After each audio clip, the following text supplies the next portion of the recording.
her in daughter the was a corner of mess. my eye. Not that she wasn't great. I'm just going off what I remember. Then I said, I'm not probably sure who was a mess with me and my siblings. But we come to a conclusion that Andrea said her daughter was a mess and her son was level headed. Mm. And now I'm just trying to keep up with the son. Yeah. I'm not the level headed one, I can tell you that. Um. Uh,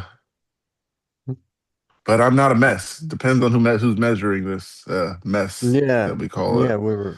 What is what? How? What is messiness? How do we define that? What is? Because that can totally change who is a mess, right? Yes. Yeah. Um. So what? I don't know. What do you guys think? What would So Andrea, what you makes your can, son level headed and what makes your daughter a mess? Then we or can measure from maybe there. less about, you know, picking people here who or people who aren't here to defend themselves, picking them apart. Let's, um, What makes a I Yeah. person a mess? what may If my well daughter I sees it, she's gonna kill me. right. So Well, what makes a person a that's what I'm saying. mess?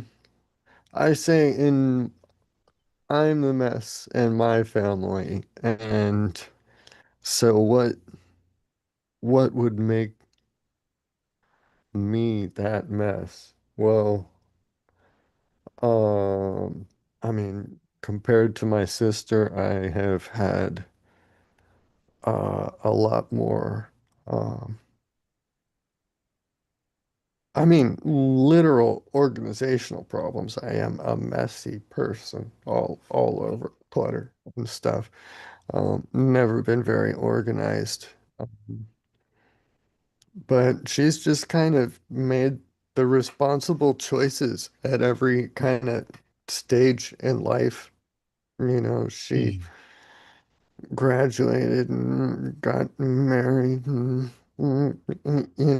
all of the exact right things. And I did not manage uh You such graduated. such responsibility. I did graduate, yeah, and I did land a job, and I mean, I did well at it, but I did not manage that success very well. Um, and yeah, uh, and fast forward, and now here I am, um, on several anti-epilepsy drugs and kind of foggy, and but happy, and here with you You're guys. not a mess. Your parents Uh, probably love you. They're probably like, Mark is genius. they're like, this room is a mess. But no, Oh, the room is yeah, a different thing. the, huh? The room is a different thing. I don't Yeah, well, enjoy the room is a a mess. reflection of the individual who resides within it, you know? It's like, Your area where you do the podcast is clean. I mean, I can no, never see the well, floor, but you're looking at the wall basically That's from like that's a waist level up. You don't very see the curated floor. view. You can't really make, I mean, yeah, anything You make sure underneath it I looks that good mean, on camera. is, yeah, yeah, just yeah, I keep don't see the, the clothes everywhere and litter box turned upside down. I don't see any of that. oh, litter box upside down is in the bathroom for now until I deal with that. Um, Oh, okay. um, no, Gotcha. but Kitty's got a box underneath the desk right there, like right, literally directly underneath where this monitor is. It looks straight down. Kitty box, I but Kitty's believe you. not there right now. So, um, Andrea, were you an only child?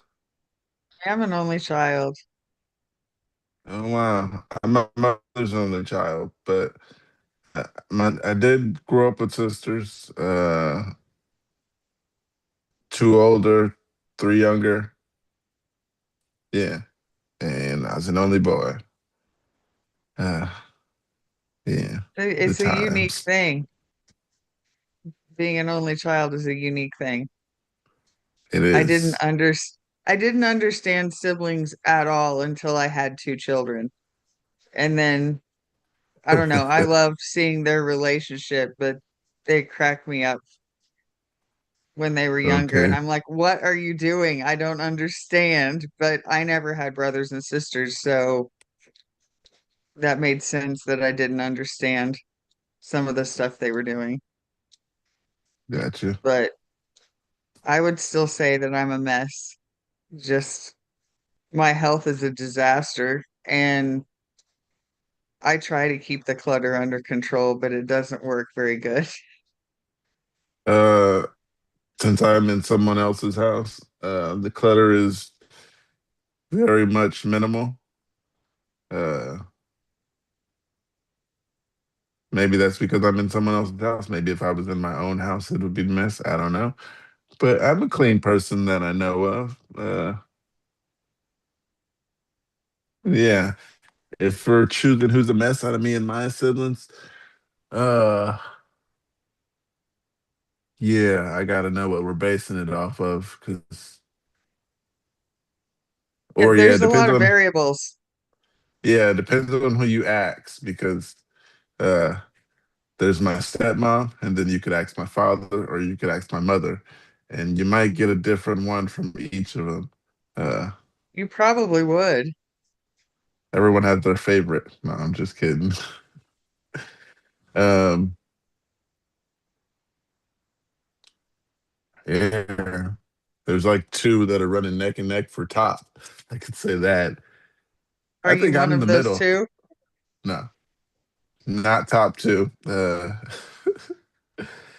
I'm not sure if I'm top three, but like I said, it depends on who's measuring this mess. Because my You'll health probably is a, if you'll my probably health is a problem, well, that comes into play. There's, I mean, I keep it a minimal, but if we do think about my health, then my mother and my father only see the doctor's appointments part and all the stuff I go through hospital wise. So, not putting kind of that on depends anyone on else's. it Go kind of ahead. depends on what stage of your life you're in too, because I know I was much more of a mess when I was younger than I am now. But that's probably pretty typical of most people. Um, I I disappeared from the age of, let's see, high school to 23, Yeah. and I don't remember my father for a very big chunk of my life, especially my childhood. Yeah, so he based off who's the mess based off what he's seen since he's been out of prison, and I'd be the mess I think with him, because his daughter's different story from his eyes. Uh, I'm my mother's only child, so that's different. She put me at the top of the list. Mm. My stepmom, would she put me at the top of the list for who's a mess? No, I don't think I'm in the top three. Uh, so yeah, I can say I'm a mess a little bit, not a mess like look around dirty wise, but who has their life on in control? Not me, obviously, because of epilepsy, but um, hmm, I'm not in the top three of that one either. I'm doing well. I try not to keep people, I mean, have people in my life and my business so nobody has to deal with my stuff. Maybe I shouldn't do that. But yeah, good morning, everybody out there watching. Shout out to you guys. I'm Pookie. We got Mark and we got Andrea. Um, press that thumbs up button if you want to. Or if you like Mark or Andrea, that's a good reason to press the thumbs up. Or if you like me, or whoever you like. That's a good reason to press the thumbs up button. See, I'm promoting that thumbs up button. Um, Definitely. yeah. Yeah. So, Mark, you starting us off. Today we're starting with Skinwalker Well, Ranch were and we, Colts, or do Colts you have, Thin. I, I'm following you because I I forgot the suppose, order. like, well, I don't know. We could go either direction. What would you guys like? Which would you prefer to go on first? I like how you said it earlier. Uh, How did I say it earlier? yeah, because one was going to segue into the other one. That's how you had it. Yeah, It was nice. but they could both segue into each other just in a different direction. So just pick one. Last time Okay. was Mark Day. I'm not taking that responsibility this time. Me neither. So It's all I on was you, you, hoping you Pookie. would say that. you, Your setup earlier was nice how you said it. I forgot how it was put, but I like how right. it was put Well, earlier. it could work I just either remember, way. So which one? let's go Colts, then Skinwalker Ranch. Colston. Okay. Okay. Okay. So kind of a weird, morbid question to ask, but who's got a favorite cult here? Uh, Like historically, currently.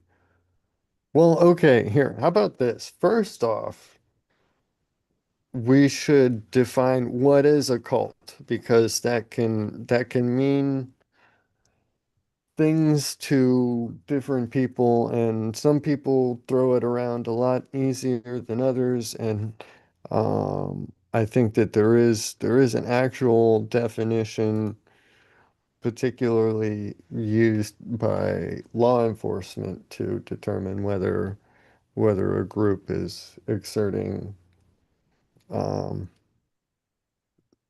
too much control or whatever, or how they categorize extreme beliefs. I don't know. Pookie, did you have your hand raised for a second? um, I was thinking, what exactly is a cult? Because someone told me Mormons is a cult, and I was just like, "Hey, I'm a Mormon. What are you talking about?" But my aunt had no evidence that said it was specifically a cult. I think she was just making fun of it. But then there's some show that she was like, "Check out the show," and the show is horrible. Escaping Polygamy. Watch that Yeah, one. Yeah, there's a few of them. Yeah. Warren yeah. Jeffs was Yeah, he yeah, was a pretty big bad one. guy. They Um are cultish, but they are those not ones. just cultish. That yeah. Um I think it yeah, goes with the isolation of the people a lot. that was the fundamentalist Church of Latter-day Saints. Mm-mm-mm. Broke off from the mainline organization like based in Salt Lake City. So the um the FLDS um really um emphasized the um polygamist aspect of the faith that, you know, mainstream Mormons have kind of distanced themselves from, um, but they kind of not just embraced it, but took it way overboard. And um, yeah, the I don't know. How familiar are you with Warren Jeffs and what happened there?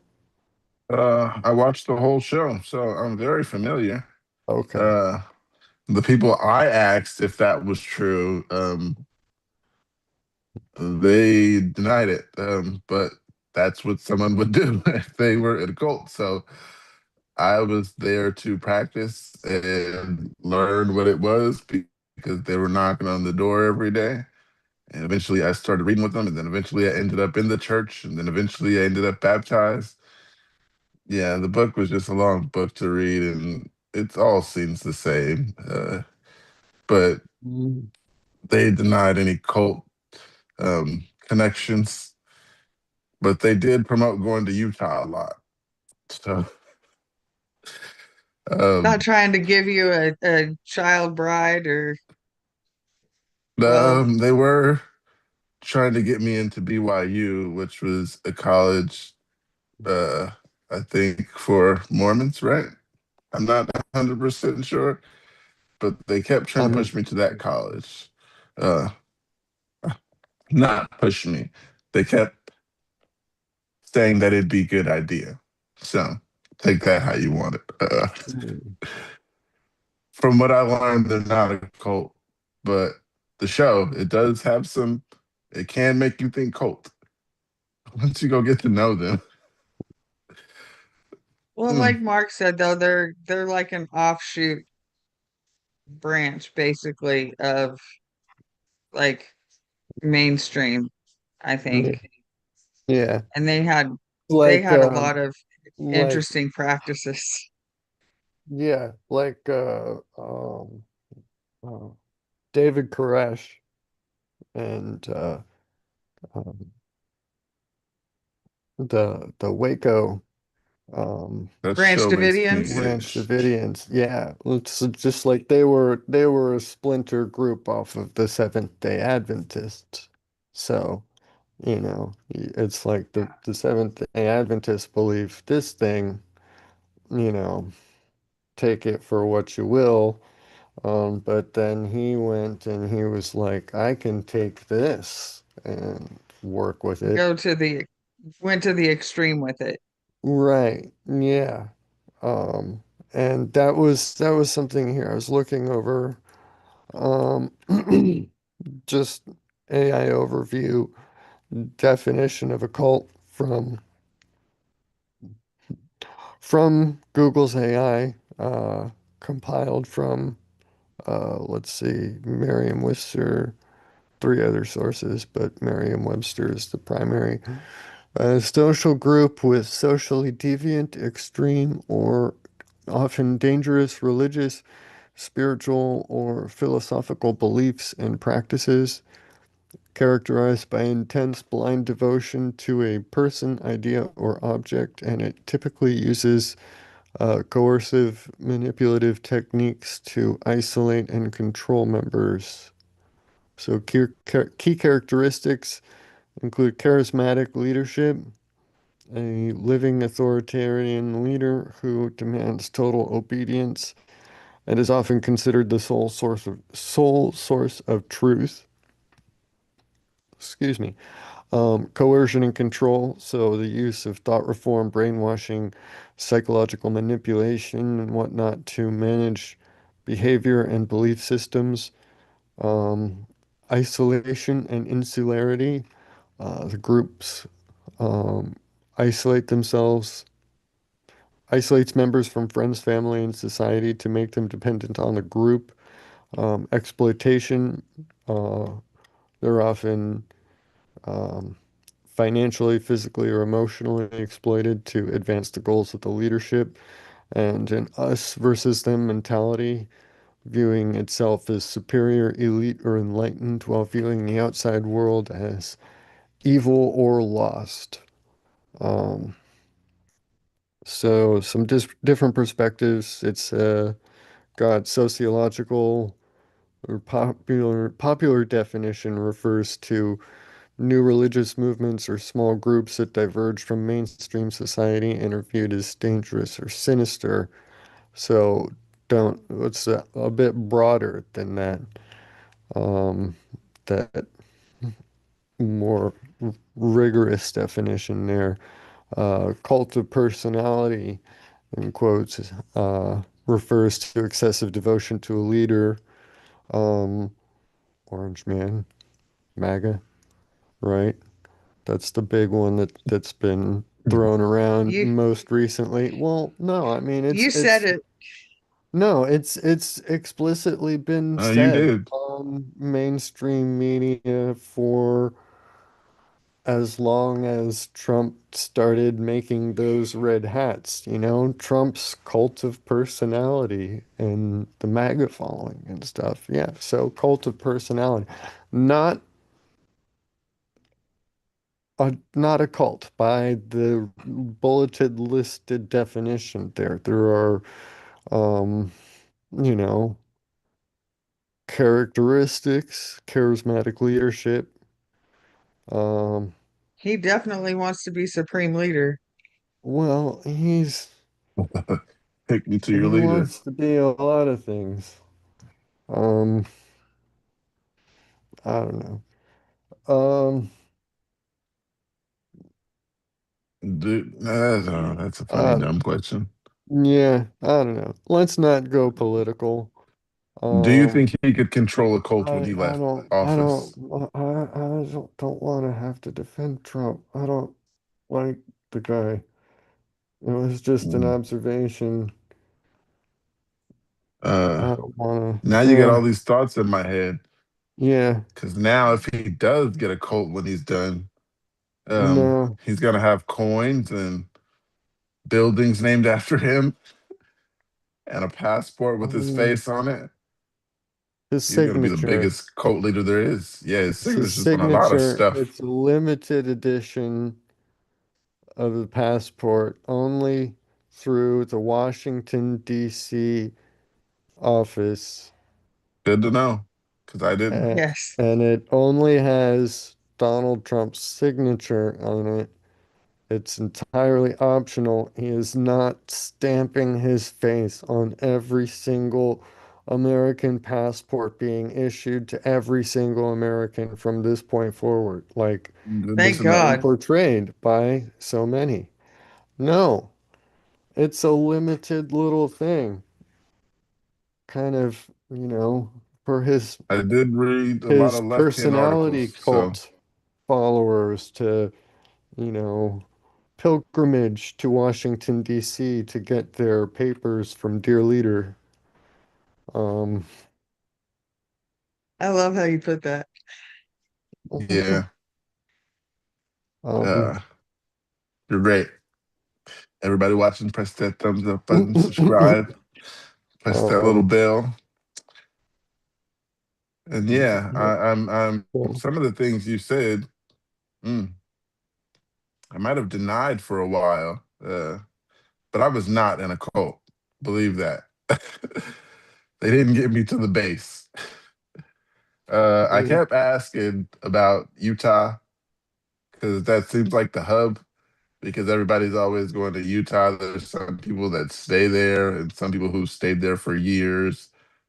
Uh, I think the majority of Mormons in the United States live around Salt Lake City, from what It I yeah, heard. was, yeah, it was, yes, Mormonism started in the Midwest in Missouri, I believe, but the um, following that Joseph Smith was getting at the time was not being well received by the largely Christian surrounding community and was starting to get um, ostracized, let's say, to a certain degree. I don't know a lot of the specifics of the history, the details of this, but at some point they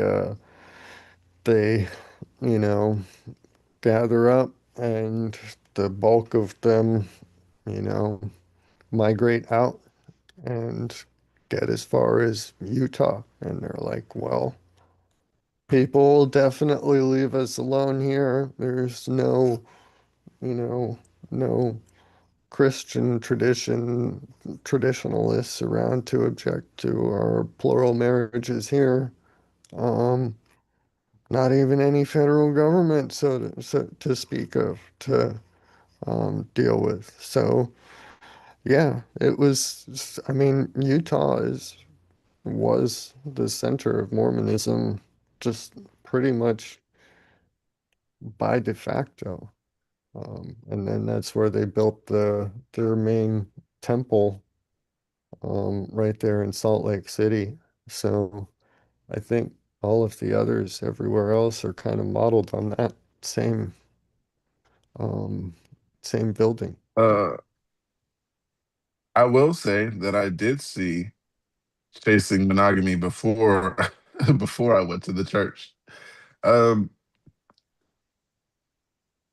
and once I like got an understanding for it, I there are things that I seen that might have been a little cultish, but it depends who's looking at it. And I might have been Warren blind to some things now that I think about it.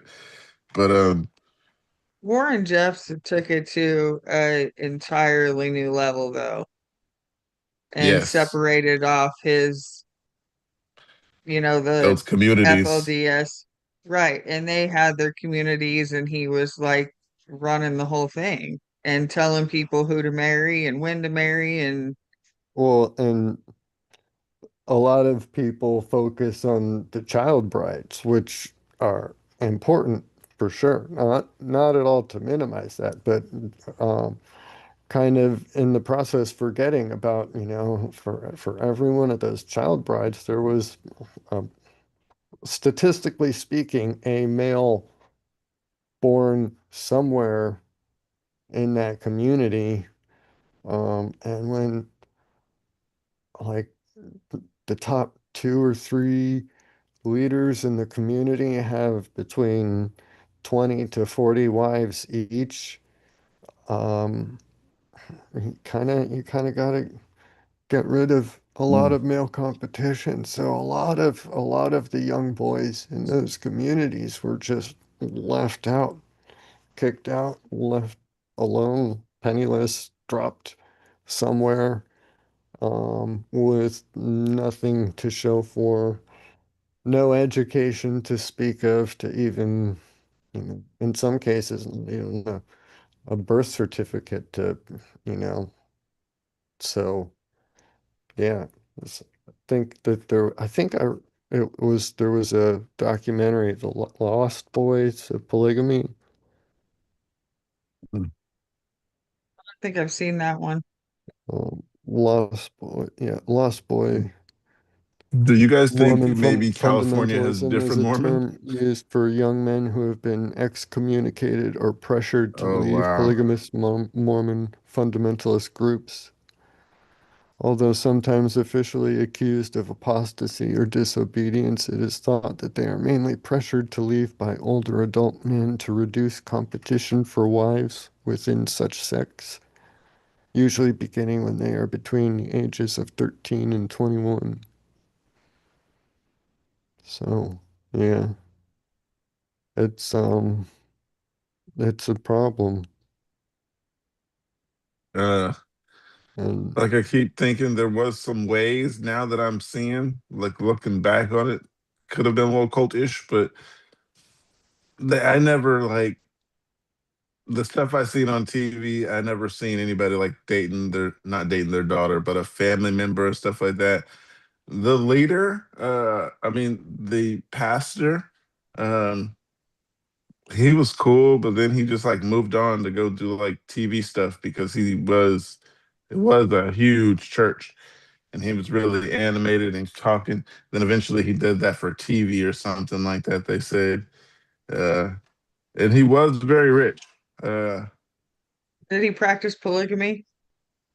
I have no idea. I tried to find out because I didn't know about the show before I knew about the church. But from what I found out, they're great people. I didn't see anything at anyone's house per se that was cultish. They gave me a job, and since I had epilepsy and couldn't work on paperwork, they gave me a job and paid me cash, um, which is against the law. And I thought about that. I was like, it's kind of breaking the law, but hey, it's for me, so I didn't complain. Um, yeah, now that I look on back on it, that is kind of cultish. Yeah, they would get me like hotels and stuff because uh, I wouldn't say I was homeless. I guess I was just I don't know why I was in that hotel when I did have a home. Yeah, they got me a hotel. I think I wasn't homeless at that point in time. I'm not sure why. I think it was close to Not the church homeless, or but something like got that. a hotel. Wouldn't that be getting you away from your family and friends and isolating, bringing you Sounds that It way. into was the it's opposite of isolating because I had a hotel party with my friends. oh, So the friends weren't isolated, okay. and none of them were Mormon. Uh, and one day the pastor just pulls up, and he walks in, and then he's like, "Come here." Then he told me to get in the car, and we drove around and talked. Then I got back, and I had to wake everybody up. You guys, we gotta go. I mean, you guys, time to go. They're all like, "Why do we have to go? We just went to sleep." I'm like, "Yeah, you guys gotta go." But yeah, I just keep thinking that now I see some cult ways that I might talk about later. Uh, Very interesting that I was blinded. But I did ask quite a few times. You guys heard about that stuff happening in Utah? And a lot of times it was just pushed to the side, like, that's TV, right? Uh, Stuff Yeah, they like don't want to that. talk about it. Yeah. I figured that they let me throw my son's first birthday party at one of their houses, huge house. For all their Yeah. wives and children. No, They there have to was have a one big guy. house. Polygamy is technically illegal in all 50 states. So, one wife and then, There you was know, one wife. There was an older man and a older woman, and And then they all let his us side throw. chicks. yeah, the There was side no side pieces, chick mansion. concubines. Um, and yeah, I found it funny when like I threw my son's birthday at their house, and there's like so many black people in this community where they barely see black people. Um, Everyone's park where they're not supposed to park. There was so many people at this party, and let me remind you, all these people were white, so there was a lot of stuff they might have been just telling me no. Uh, a lot of stuff they might have just been ignoring when I asked. Now that I look back on it, wow, I was Deny, blinded. deny, deny. I was in denial because I kept trying to find something connected. And that's because I seen the show. I might have been interested because of that, but I seen the show before. And I was just like, I'm not seeing any signs. Sure, do I want to get baptized? Why not? Uh, Wait, seen the Escaping Polygamy show yes, before? I've seen Okay. that before getting baptized Mormon. Uh, yeah. If you guys think I was in a cult, press that thumbs up button. I was not in a cult though. I'm gonna say that. I was not a devout member. Uh Well, yeah. becoming baptized into a religion is an initiation which really does represent actually Oh my. joining it, being part of it. So, um, I don't know. Maybe, Maybe I yeah. am in a Uh, cult. I don't know. I was well, not told you're part of the team.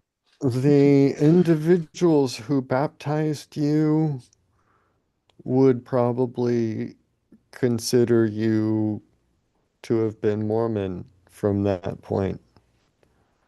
Yeah, Um, they did. I agree. I remember.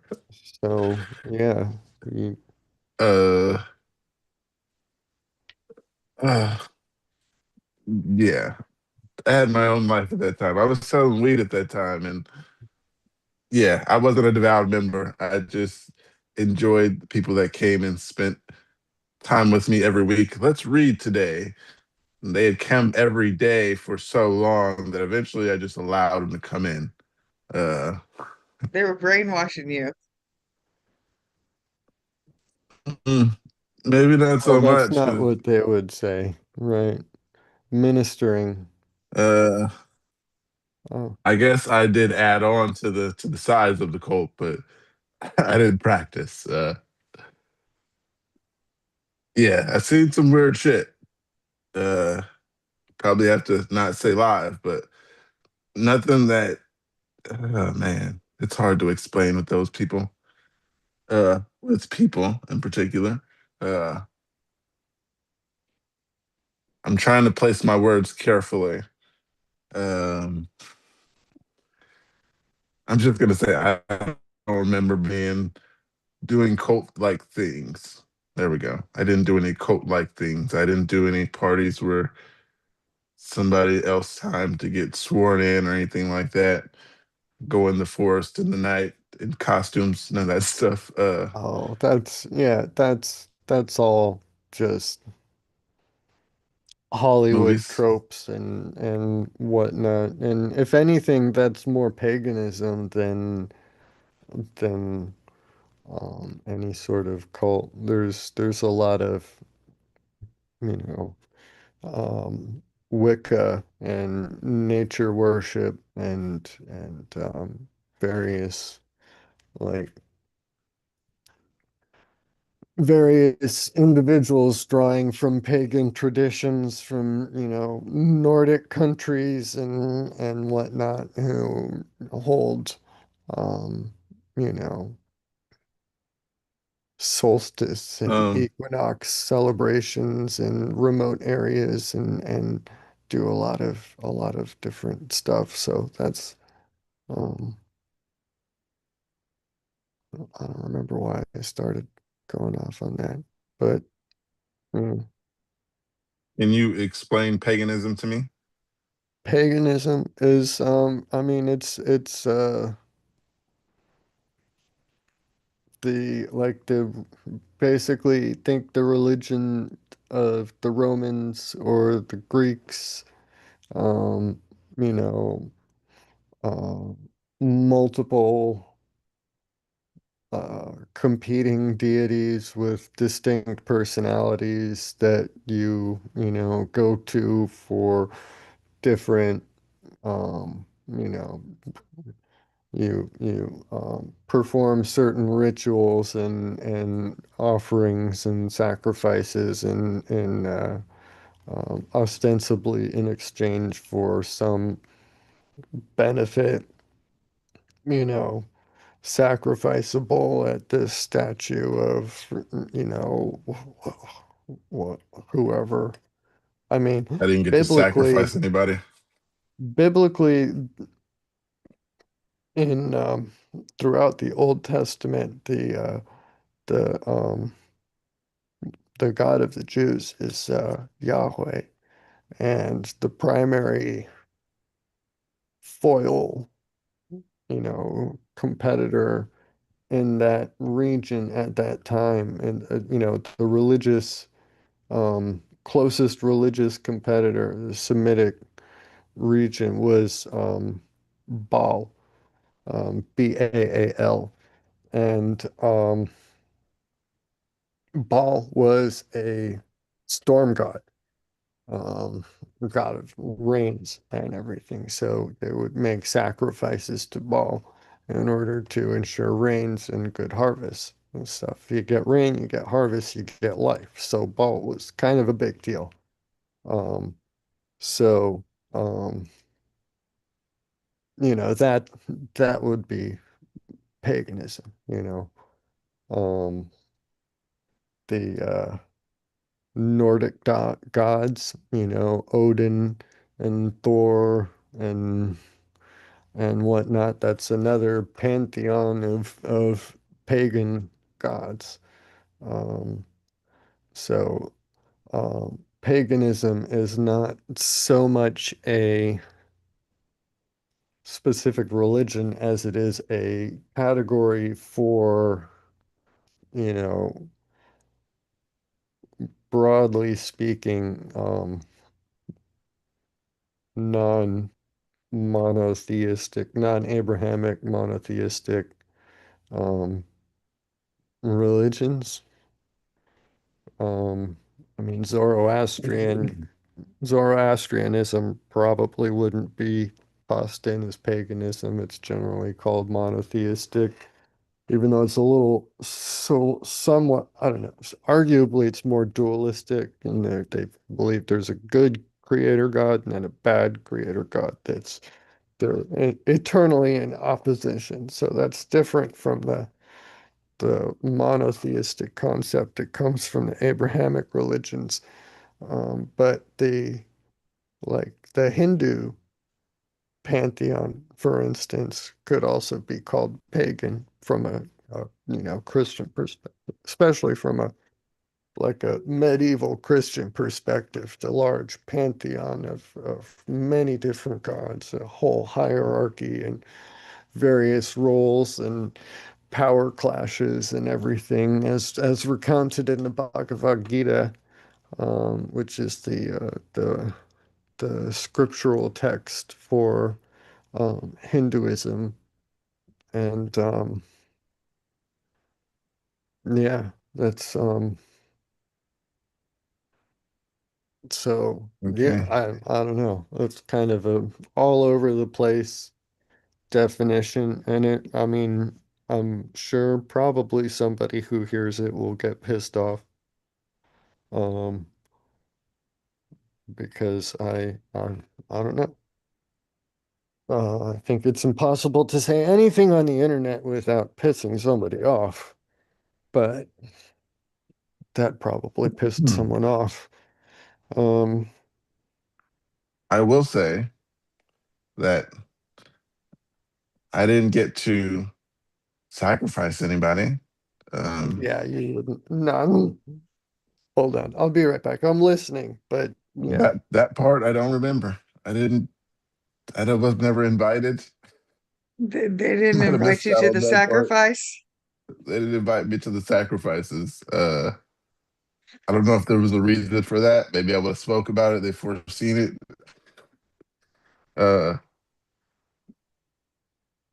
yeah, yeah. There was a little party. Um, that was for me, and it was after I got baptized, and I had a seizure, so that was amazing. Uh, Did they tell you fun, you were fun. possessed by demons? No, they didn't. They didn't say anything at all. Nothing at all. No one came to help me. I just got up and went back to my seat, and everybody was clueless as to what just happened. Uh, I was They just there, left you. and They didn't no, do anything for you? I gotta explain it to not make them look bad. Everybody out there watching, press that thumbs up button for this hilarious story because oh, it wasn't. I can't make it sound good. Uh, well, no one did anything, maybe because they didn't know what was going on. I could say that. And Was it then a TC? I was just looking woozy. Nobody knows. There was a long, well, when I'm standing in front of everybody, huge church, by the way. Um, I'm standing at I don't know if it's, well, right there, and I have the speaker right here. And then there's a long bar, and everything is about chest high for me. And then they said I just disappeared for like 20 seconds. And then I stood back up. I got up. I said, thanks everybody for coming out. And I did the mic drop. And then I walked off stage and went and sat down. It was never brought up other than my family. What just happened? And I was like, what do you mean? They were just like, what just happened up there? You just came back and sat down after what I said. So they said I said what I said. I dropped the mic and walked off, and everything went back to normal. Like I said, I went back and sat down. So church just went on. I wasn't even embarrassed because I didn't know what had happened. But that's the story I put together. If I disappeared for 20 seconds, I was probably having a seizure that you guys don't remember because, yeah, no one was up there with me. And I think I got nervous because uh, I wrote my speech and then I forgot it at home. So I was up there just free balling it and didn't have the speech. And I looked around like, oh, this is a lot of people. Uh, had a seizure. And yeah, thanks guys for coming out. Stress induced. And yeah, It's like, thanks everybody for coming out. You guys have a good time. You were Uh, stressed. That's why. yeah. Uh, I had a nice outfit on too. They got me a suit and everything because, of course, I didn't have a suit, just ready for an event like that. But yeah, yeah, that was my welcoming party, I guess. We ate, and yeah, like I said, it was very interesting. You got to be there to understand those type of experiences. And I'm just gonna keep saying, I don't think I was in a cult. Uh, yeah, I might have been, but I didn't see the signs back then. And We this love you was anyway. maybe 10 years ago. So uh, Yeah, even my I mean, friends were like, "What are you doing?" I would get picked up at 8 a.m. On Sundays. And yeah, they were always like, "What are you doing, bro? You just go there every weekend?" And I was like, "Yeah, it's a church." And they were like, "Okay." We heard about Mormons. And I was like, "I don't know what you heard. You probably heard what you've seen on TV because I heard the same thing and I still joined." Um, oh, wow. Some of these things are Well, embarrassing to say now to think about them. there's the religious cults, and then there's like the doomsday cults. There's been a lot of those too. yeah, and Because, I mean, not even Uh, not even only doomsday cults. There's just, I mean, well, okay, sorry, but yeah, doomsday cults. Sorry, go on. well, I was just saying, like what was it? The Branch Davidians. They were like thought that, they were it was them against the world, and when everything, when the world ended, they were the only ones going to go to heaven. Which I think that that's kind of a common sign of it being a cult. I guess I don't know. Mm. Apocalypse is Yeah, coming. another We have to thing, prepare for the apocalypse. right? Yeah, but another thing, I didn't get the 21st memo. century brings a whole new ball game for, you know, all this stuff. There's digital and influencer cults uh, that, often lack a physical compound, but use social media and podcasts to build cult-like followings. Oh, wow. Um, but built, yeah, based Follow on a shared us. ideology or personality cult. Um, Manosphere slash digital gurus, right? So, I mean, have you guys heard of the manosphere and the kind of that whole part of social media? Has that reached your radar screens? I think I've heard Not that yet. term, but I don't really know what it is. Yeah. Please let Um, us know. so yeah, researchers have identified a rise in male gurus such as Andrew Tate, Elon Musk, Kanye West, and Jordan Peterson. I don't agree with Jordan Peterson's inclusion in there, but who You have, believe Kanye West, but you don't huh? believe Jordan Peterson? No, I said I don't believe Jordan Peterson should be grouped in with those. Jordan You Peterson's think, actually an intellectual. that's what I'm saying, you think Kanye West is in a cult or could have a cult? No, Oh, okay.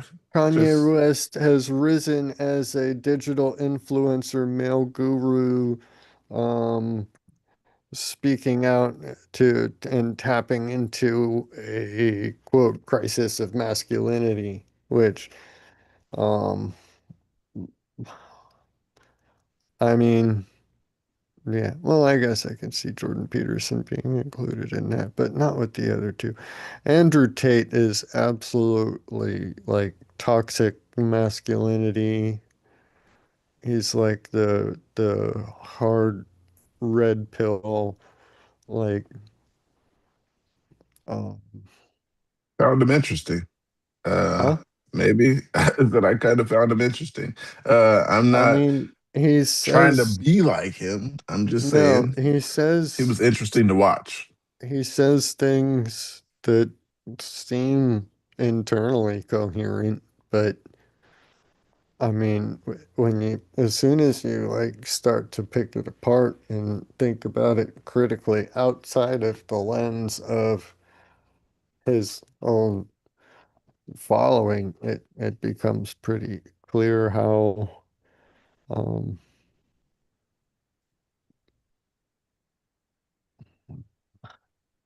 broken the whole thing is, his worldview. Um, but yeah. Another one, QAnon, right? Frequently described as a political cult, revolves around a deep state narrative. It's a conspiracy movement um, that was following um, releases of information supposedly from a deep state insider that was, wanted to remain anonymous, went purely by the moniker Q, hence QAnon, and there were these big dumps, and people would just go all in, all over it. Um, and yeah,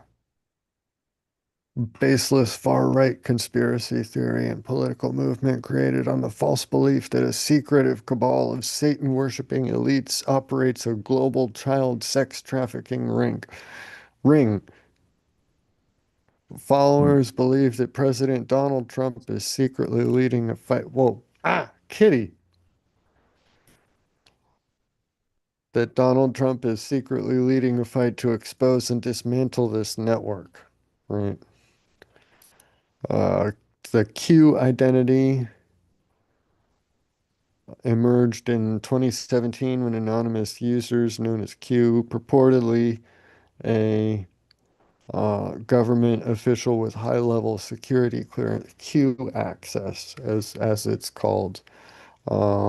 So they began posting cryptic clues or breadcrumbs on fringe message boards, and then the Storm and the Great Awakening adherents anticipate the Storm in a coming event where thousands of cabal members will be mass arrested and military tribunals will take over. This is expected to lead to the Great Awakening, where the public finally discovers the conspiracy is true. Um, yeah. Escalating narratives. Now it says the movement acts as an umbrella for multiple other conspiracies, falsely claiming that members of the cabal use a life-extending chemical extracted from abused children, and that prominent Hollywood actors, politicians, and business leaders are involved in ritualistic sacrifices. Yeah. The adrenochrome. That's what they're they gotta milk the pineal glands of those children when they are actively being tortured in order to extract this chemical that's related to adrenaline, but only, created in that. It's like, no, come on. That's not that's not That's fucked up. biology. B, that's not the chemistry of how it works. C, I mean, adrenochrome is a real thing. It's been tested and it doesn't do anything like what they say it does. Um, that doesn't mean that they aren't abusing children, though, right? So there's always that. They can always say, well, the rest of it's still true. Um, Everybody but out there watching, press that thumbs up button. yeah, like. Like Um, all the the talk about cults in the ritualistics. comments, and maybe we can bring up some of those cults because Yeah. I don't know many, but I do know that they said the religion I was practicing was a cult. And I tried to I find mean, some cult things, but I never got invited to the cult parties. I don't know. If you were going around saying, "Hey, when's the next cult party? Can you get me a plus one? Can you make me your plus one at the next, um, that's gonna kind of put up some barriers to you, I think. Um, Watch that I don't guy. know. He's too interested. He doesn't want to be a Mormon. He just wants to watch. I don't understand how some of these cult leaders can like get people so devoted to them and listening to them that they like do the mass suicides and stuff. That's just Yeah. like, do you know what Jonestown's beliefs were? Because I can't think of it off the top of my head, but I know that Jim Jones got them all to they all killed themselves. Yeah, well, Jim Jones started out as a charismatic Christian preacher over in Los Angeles, and he uh, eventually started to incorporate some more leftist um,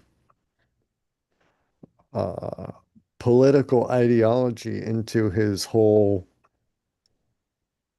bent and whatnot, and it sort of fused into something akin to like a Christian communism, Christian socialism of sorts, where, you know, the um, church would provide for the people, and the people, all um, tithe everything to the church and then receive back from the church what they need or whatever, something like that. I don't know. And that's probably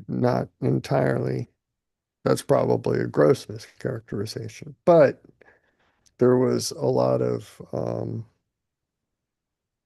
let's yeah, the People's Have Temple. any of you guys out there ever been in a cult? Please let me know. You guys ever Yeah. lived around cults?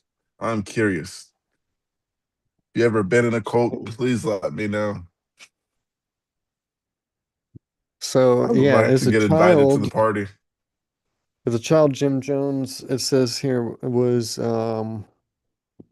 raised Pentecostal, which is um, it's a wing of Protestant Christianity that kind of focuses on like direct experiences of, uh, I mean, direct continuing current religious experiences, um, you know, uh, healing prayers, altar calls for mass healings and laying on hands, and the people who babble, speaking in tongues, but babbling nonsense into the air. In some extreme instances of Pentecostalism, um, some in the Appalachian Mountains are uh, practice what is called snake handling, which is actually illegal. It's a banned process or practice, still practiced by some, I believe, as I mean, partly because of their religion, but also as a form of protest because it is their religious belief that it is a sort of sacrament to them to be able to handle these venomous snakes and not get bitten, and protection from uh, deadly venomous bite is seen as um,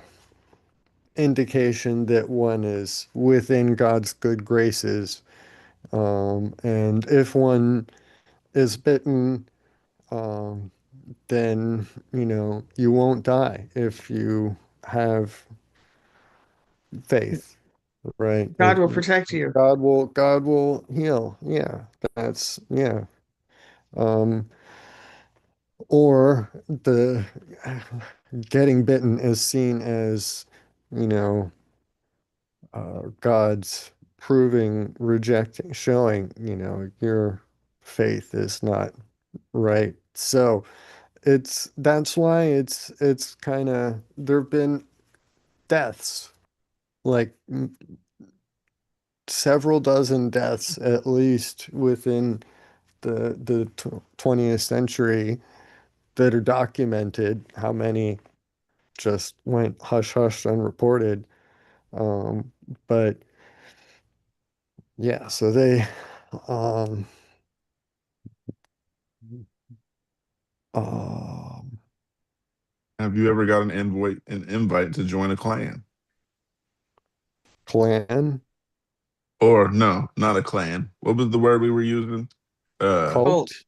cult. There we go. Cult, clan. Hey, wait. There, Go ahead. there have been um, some, uh, invitations extended on behalf of, um, step family, to participate in a church that they were attending at the time. Back before they were step family, it was my sister's fiance, now husband, but they had some, I mean, Pentecostalist beliefs. Um, and they had these seminars, um, or like weekend long retreats that they called God encounters, and they had these intensive prayer sessions and group prayers, and then, meetings, and it was all kind of designed to, teach you how to start babbling your prayer language. I mean, they literally Speaking in say, tongues. right, yeah, prayer languages is what they call it. It's gibberish because it is your personal language connected to God. God gave you your own language specific to him and you. Nobody else can understand it because it is yours, right? It is very interesting to Or witness, I will tell you that. right.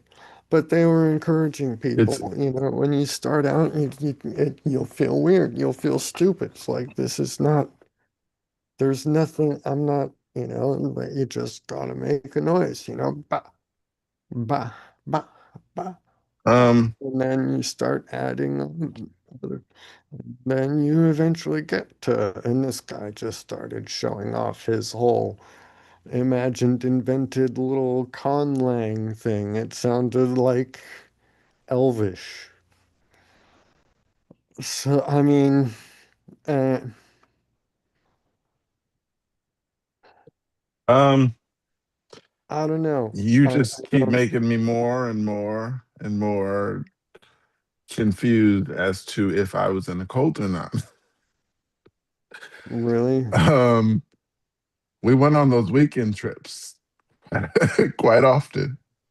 Um they were cool trips, but just looking back on things that I might have ignored back then and didn't pay attention to. Uh, Yeah. I Was did your too many brain fully formed weekends. yet? Okay, yes, they Mine say was, 25. it I was on the just edge of depends. not.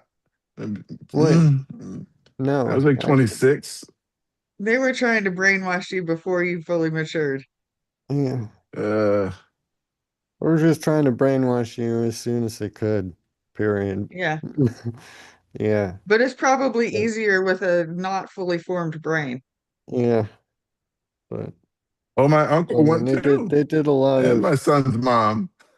I brought everybody.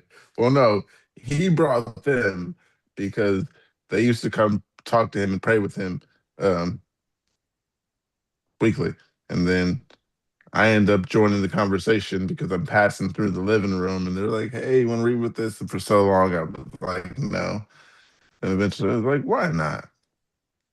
And eventually, I was at the church. One day, I was baptized. uh, oh man, I hate to say this, but I got my son's mom baptized as well. yeah.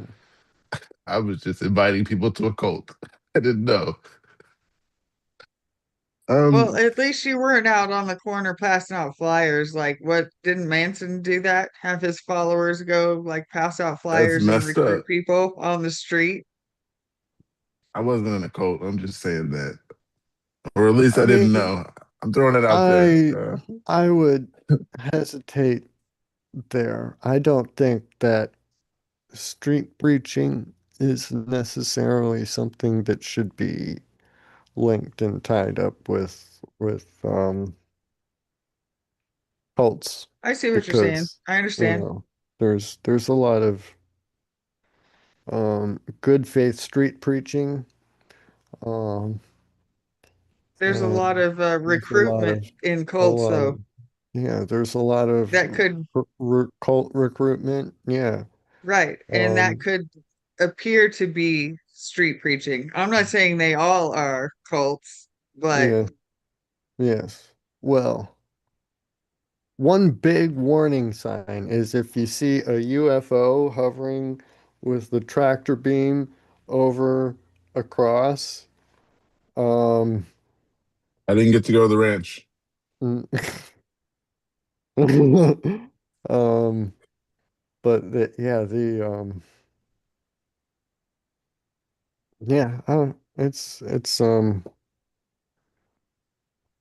it's a I didn't difficult get to go world to on. navigate, isn't it?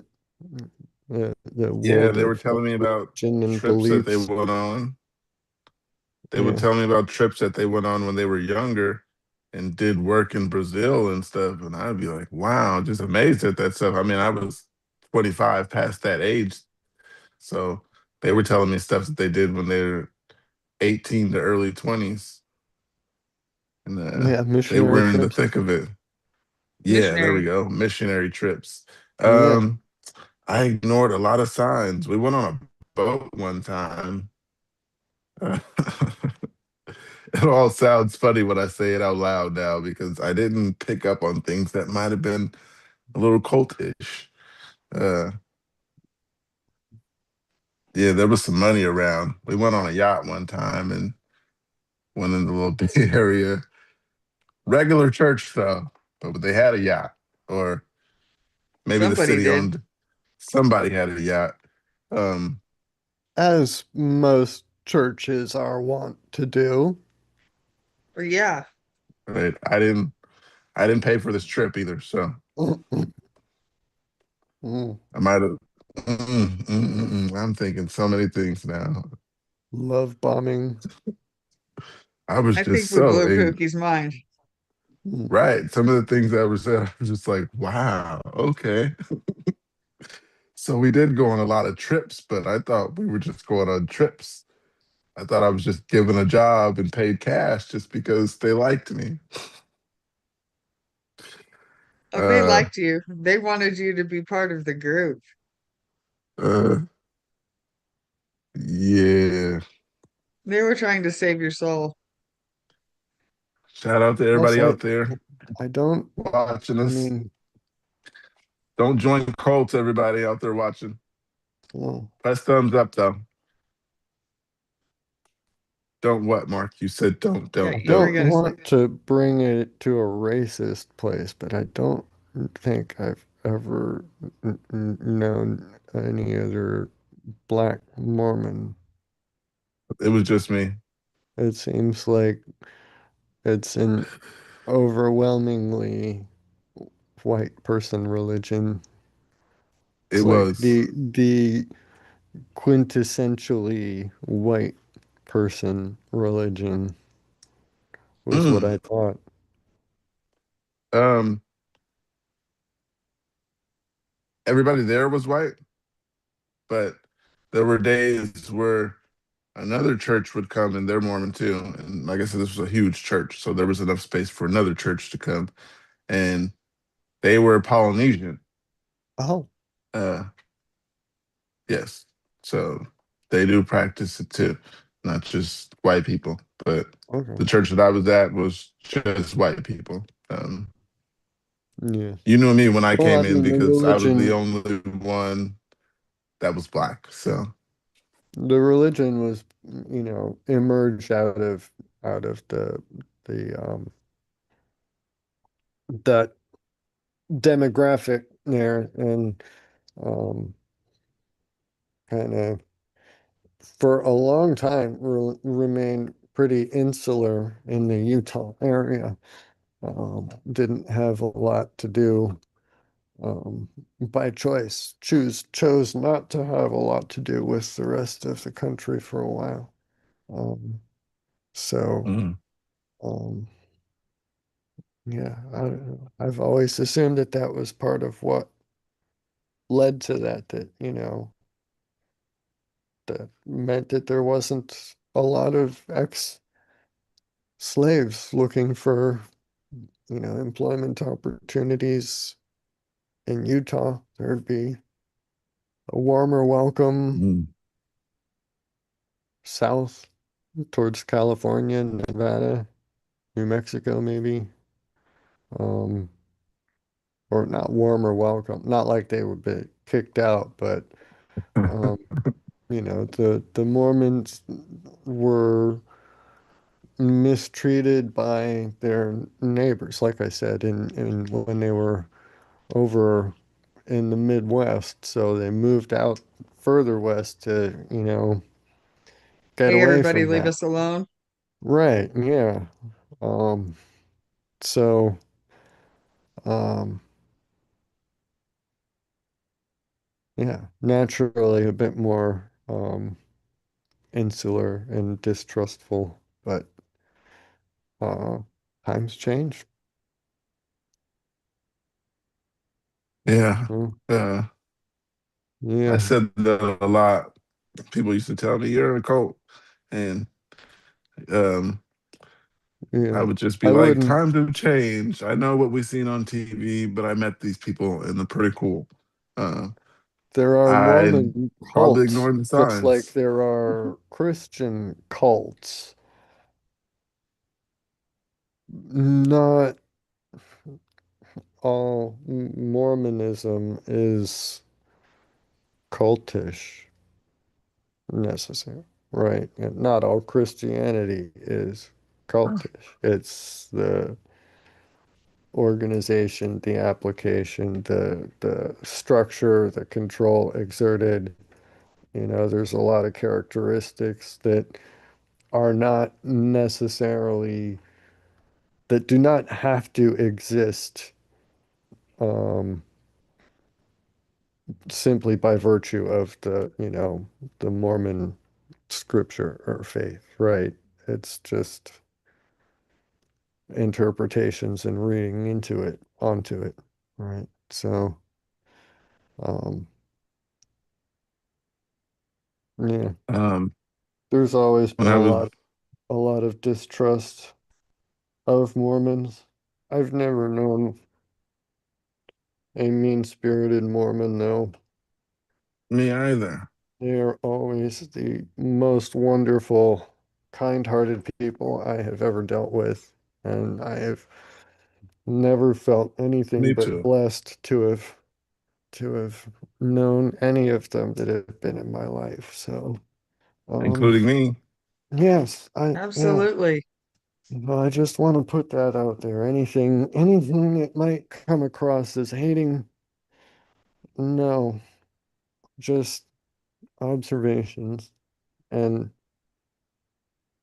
you know, Warren Jeffs is not not representative. So, um, yeah, Um, Yeah, they're cool There we people. go. Hold on. Nothing But against any of them. the But I didn't know there was the a but to this. yes, the People's All right. Temple, Jim Jones. Yeah, he came from the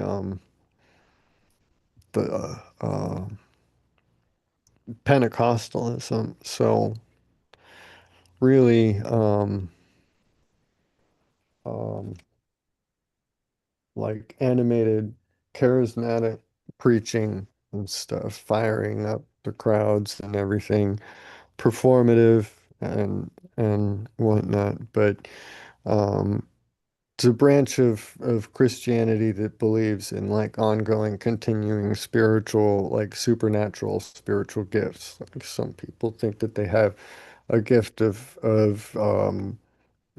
foresight and are able to see things or dreams or interpret dreams. A lot of the things that you see mentioned throughout the Bible as um, being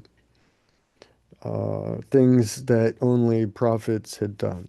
Daniel interpreting dreams. Well, some go interpret dreams, right? Like Whether faith it's, healers, huh? like faith healers and There are stuff like faith that healers too. too. Yeah, there are. I mean, there's prayers, laying of hands. There is a big part of Pentecostalism that rejects all modern medicine, because if you're taking medicine for something, that means that you do not have faith that God will heal you, and some of them can get really dark, to the point of, well, the reason that you aren't well is because God is, your faith is not Punishing strong you. enough. Yeah, it's a test that you're failing by not snapping out of it. It's terrible thing to lay on somebody, especially somebody who has a lifelong condition like, epilepsy. Yeah, Um, they just stop having seizures, just stop it. Don't need any of those pills, tablets. Stop taking all of them. Don't need any rescue meds. And if you seize, it's because you weren't praying right or hard enough or you didn't believe in your prayers. Oh wow. Never heard that. Yeah, That's messed up. yeah. I mean, it's not Luckily. said out loud like that, but that's really, if you put all the pieces together of what a lot of these Pentecostal um, groups believe, that's kind of, the final They try to takeaway. pray it away. right. They Yeah, praying, they laying think of hands, they which, can pray it away Now, at least. sure, there's biblical basis for that, for all of it, but there's biblical basis for not being healed, and um, they ignore that or whatever, in Paul's letters, And he writes to Timothy talking about his, as he calls it, his thorn in the side, which has been understood by scholars as being a friendly euphemism between the two, because this is a letter between two longtime friends. Um, I mean, I think in a lot of ways, Thomas was kind of his protege. Um, had seen had seen Paul as his mentor, um, but he encouraged Timothy to continue to drink wine for his stomach, which was at that time that was um, a standard medicine for a lot of ailments. It's not specific what the wine entailed. It may have had other medicinal herbs and whatnot included in it, but drinking wine for stomach troubles and digestion was medical advice.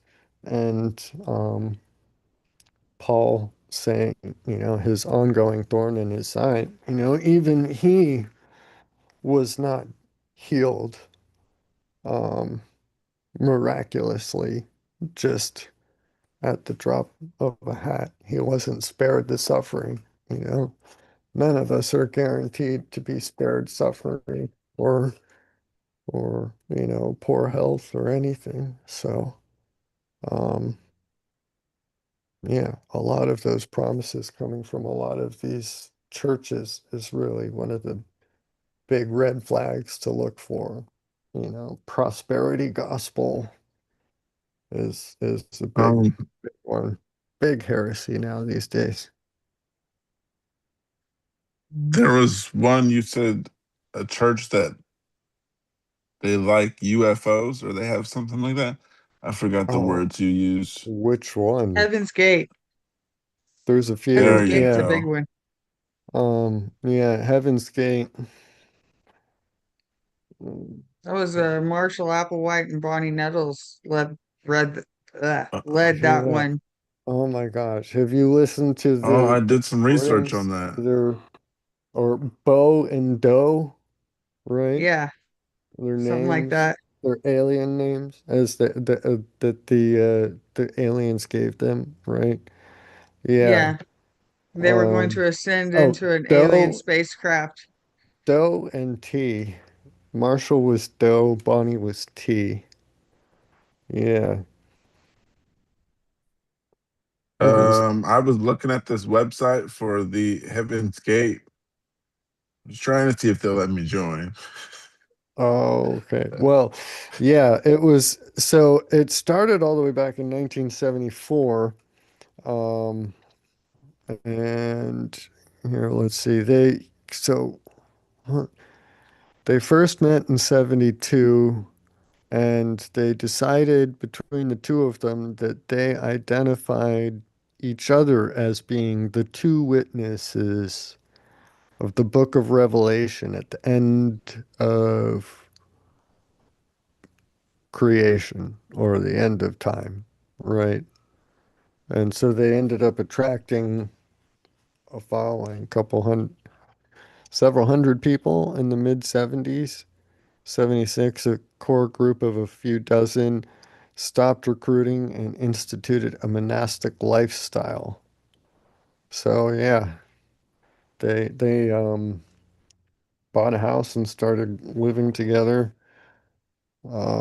Scholars have described the theology as Christian millenarianism. There's that always messes me up. Millenarianism, New Age, and ufology. It has been characterized as a UFO religion. Um, yes, we haven't even gotten to that part yet, though, have we? The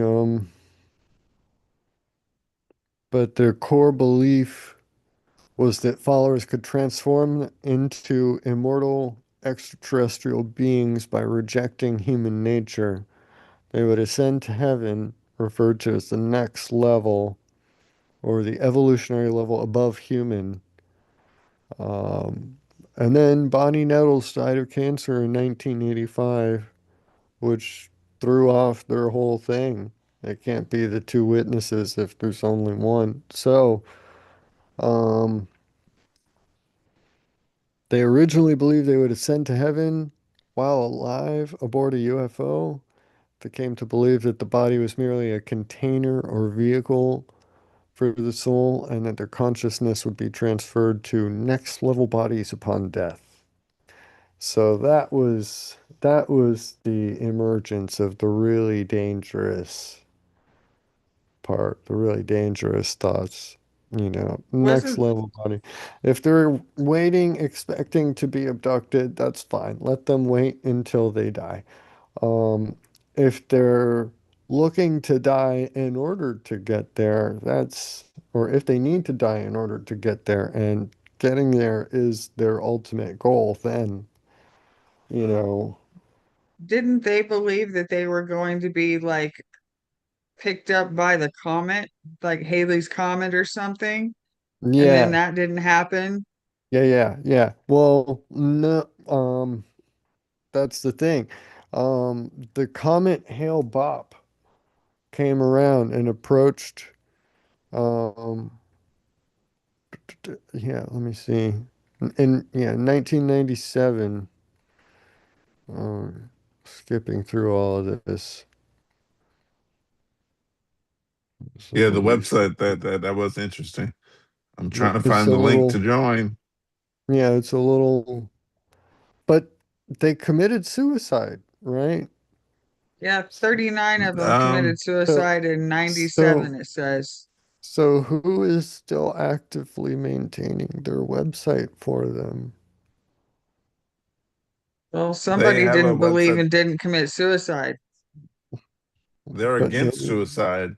This page says, yeah, yeah, it to order wasn't a hard suicide. copy of our book. It They wasn't they suicide. shed they shed their earthly Human form. bodies and transferred to the, yeah, It was really weird too, because they like all shaved their heads, so they all kind of looked the same, and yeah, it was they all bought the same sneakers and clothes, dressed the same and everything, and then they dressed up and laid out on these beds and had these shrouds over them and everything. And they grew, yeah, it's a ritual suicide coinciding with the Were they all closest. white?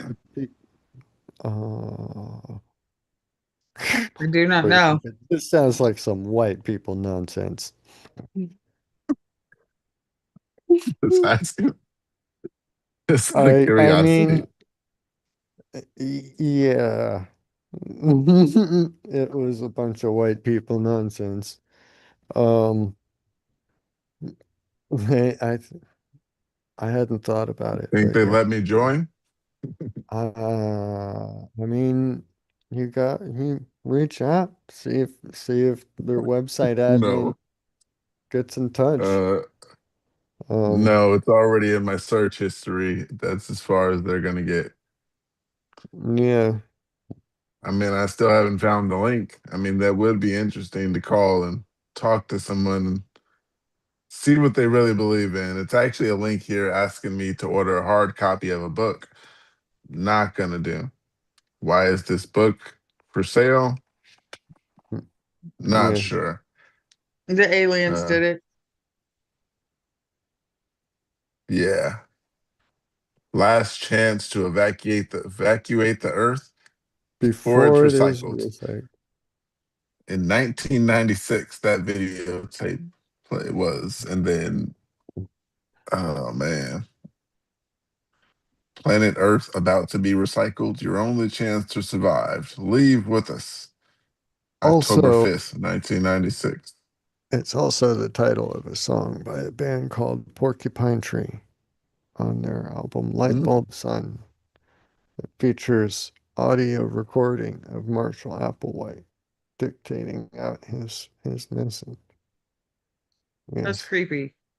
If I were to title this track, it would be Last Chance to Evacuate Planet Earth Before It Is Recycled. They have a book named How and When Heaven's Gate May Be Entered. Heaven's Gate is in quotes. Uh, how and when. Uh, yeah, $45 book. Mm, I wonder if a Yeah, PDF version can be found online somewhere for for free. free. Uh, I wouldn't want to give $45 to that organization. Me neither. Well, at least when I joined Mormon, they gave me my own Bible and have to pay for it. A Bible or a Book of Mormon? The Book of Mormon, that's what it said on the front. Latter Day Saints. Yeah, At that's not a least I Bible. didn't have to pay for it. That's not a Bible. No, it's Okay. not the Bible. I got you. I won't argue that. It is very much Uh, not that. I mean, it's not even pretending to be the Bible, but it's not the Bible. okay. I'm not gonna argue the point. I don't know enough about about it to argue that point. So Yes. I mean, I'm with you there. um,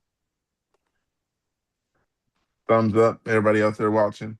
Um, yeah, I'm still seeing signs that I might have almost been yeah, doing some cultish things. Oh, that's so pretty. it's not a Bible. Mine's in a box somewhere, and it's not as shiny as yours. Yeah, yeah. I haven't finished reading it, but it's Mm, yeah. yeah, that cult stuff is for the TVs. I mean, there's some behaviors that might have been going on, but yeah, I didn't see anything of any significance. Because, like I said, I watched the TV show before I went to the church. So I was already on high alert. Like, am I seeing anything that points me in the direction of what I've seen on TV? Didn't see anything. So I asked, you ever heard of Warren Jeffs? And I got a I solid bet they no from a love couple that people. question. I got a solid no from like two or three people. And then I got one person to say, that's that guy from that one TV show, right? And I was just like, yeah, that one guy from that TV show.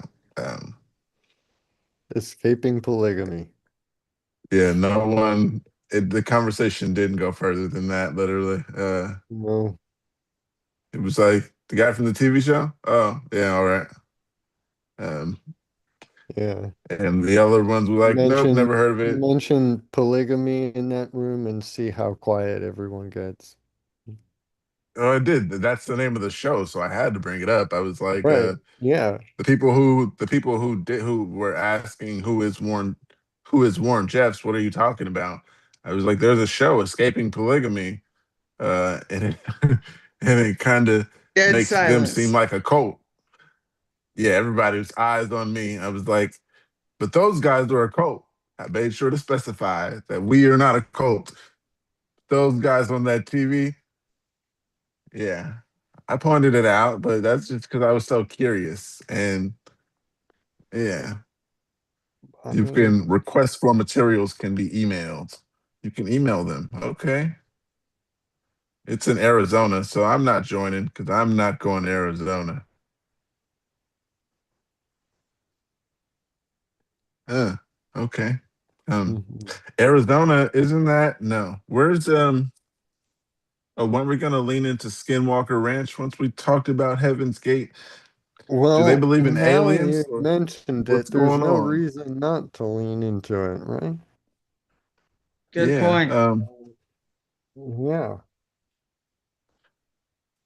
To So lead the yeah, way. It's not Mark Day anymore. uh Pookie. so Skinwalker Ranch, I watched season three, and yeah, I think you'd have more info on it than me. Uh, Oh, I think I wanted you to lead it because I don't know how they were connected to a cult, uh, or were oh, they not connected? Or really. okay, No, that's okay, just a UFO cult to UFOs. oh, okay. From the UFO cult, we'll move to UFOs Yeah. and Skinwalker Ranch. There's some Well, weird stuff going on out or there. I mean, maybe a little bit, just start out a little bit more generally. What have What I your, seen. well, no, what Um, have your opinions been on UFOs historically, like the two of you? Have you thought about them? uh, Has it not been a thing? Does it, is it an interest? Does it, what's up? uh, I used to think about it more than I do now. I UFOs, I haven't seen anything in the sky moving in particular. I do believe in aliens, but UFOs, I don't have any evidence of it. I look in the sky every now and then. Uh, yeah, aliens, Huh. yeah. UFOs in particular, I have not heard anything about anything in the sky over here. Uh, Actually, I have heard about some stuff in the sky, but that was on a news article. Uh, Well, that I don't counts. have any reasons to. Okay, yeah, okay. So from this town or whatever, I looked it up because we were talking about aliens once upon a time, and supposedly there's like 40 sightings here in the last 10 years or something like that. My mom told me about it once I told her we were talking about aliens. So then that's when I looked it up, but I haven't seen any signs personally. So I can say I do believe in aliens. I'm not saying I don't believe in UFOs because they have some type of vehicle. Don't know what it looks like. But that one guy also talked about how he worked on UFOs. That guy that was on Joe Rogan's show, forgot his name. Lou Elizondo, Uh, Might be Travis another guy. Taylor, Um, no, he said he worked at the base. Some um, older guy now. Bob Lazar. There we go. Bob Lazar. I watched his little documentary. Well, a documentary where they talked to him too. Mhm. So yeah, I believe in aliens. And then he did talk about how he did some work and he knows there's stuff there that are UFOs. But yeah, you should leave this conversation because it's gonna go nowhere with me. Well, you're throwing it all over the place, man. Bob Lazar was at Area 51, and you mentioned Skinwalker Ranch, so I don't know what conversation you want to have at this point. I If personally you find leave it this, very in I personally find it very interesting that Skinwalker Ranch is also in Utah. oh yeah, uh, I would say that. Yeah, I met some cool people. I'm just saying. Uh, I think that, the possibility of UFOs or aliens and all of that, I mean, it's one of those things that maybe we're just not smart enough to know for sure. I haven't seen any proof, but I believe it's entirely possible. yes. Uh, Yeah, well, I don't know. Um, I think it's interesting in the Skinwalker Ranch show, it seems they've gone, um, I don't know, first couple seasons they did a broader kind of shotgun approach. Like we don't know what's gonna work. We're gonna try this approach and that approach, having, the native tribe drum circles doing their rituals. There was the one they had the rabbi come out and do his prayer or what. I don't even know what it was that he performed, but it was something that was supposed to like lower veil something. And that got a response.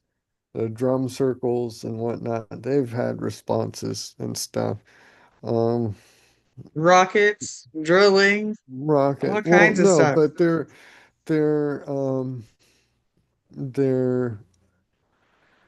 giving credence to supernatural explanations except, Christianity's explanation. That seems kind of ridiculous, right? It might be demons or whatever, spirits, something. But is it really any more or less credible than anything else necessarily? And I mean, I guess the difference would be if they bring the rabbi on and he does some some prayer from the certain, Jewish mysticism tradition and whatnot. That's one thing. But a priest, you bring him, he'd want to do an exorcism, right? And if it works, then they've killed their cash cow, right? But it would be a data point, right? An irrefutable data point. If they have a Catholic priest come and do an exorcism, and Skinwalker Ranch is just a normal piece of real estate with no lights or anything ever afterwards, then what? Um, You know?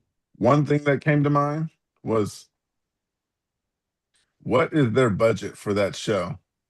And who You gives the money for that budget? Because they had a lot of rockets and a lot of stuff that I was thinking, what's their budget? Because it has to be in the millions for this TV show.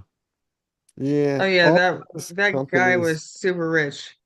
He had to all be. those companies are getting like all kinds of super free advertising just for being on the show. Every time that it's like, and here Dave from, CEO of Omnitech, and here to deal with us, and Dave, why don't you walk us through what your company specializes in, or here's Chris from Lunasond, and he's gonna X-ray, and here's what his technology. I mean, it's just like one big commercial for all of these um, little tech startups that he's found. None of them are really super big, like serious organizations. They're smaller startup companies. Not to cast any hate on I was them, gonna but say, what do you mean by serious? well, like NASA, you know, Oh, okay. big, big, Mainstream. big companies that have, the resources. These companies are specialty um specialty outfits, small businesses with one little tool trade to ply that they ply well. It's a unique service that they offer, but you know, not a broad general purpose um resource like a major university would have a whole plethora of labs just right at their disposal, as opposed to go, hey, tap a buddy on the shoulder over at the university. Hey, can we borrow some time on your scanning electron microscope, please? We'll Yeah, put your they face on TV. they had this light. They had a lot of laser stuff, and that was also interesting to watch. That stuff didn't bother me, and so we know my epilepsy is not photosensitive, or I'm not Yeah, photosensitive, yeah. because they had a lot of lights in this show. Uh, and I know you I were mean, they don't interested in do the a lot of rockets. flashing, do they? I don't think. I mean, they turn I it wouldn't say on. a lot of flashing. There's a lot of I lights don't though, know.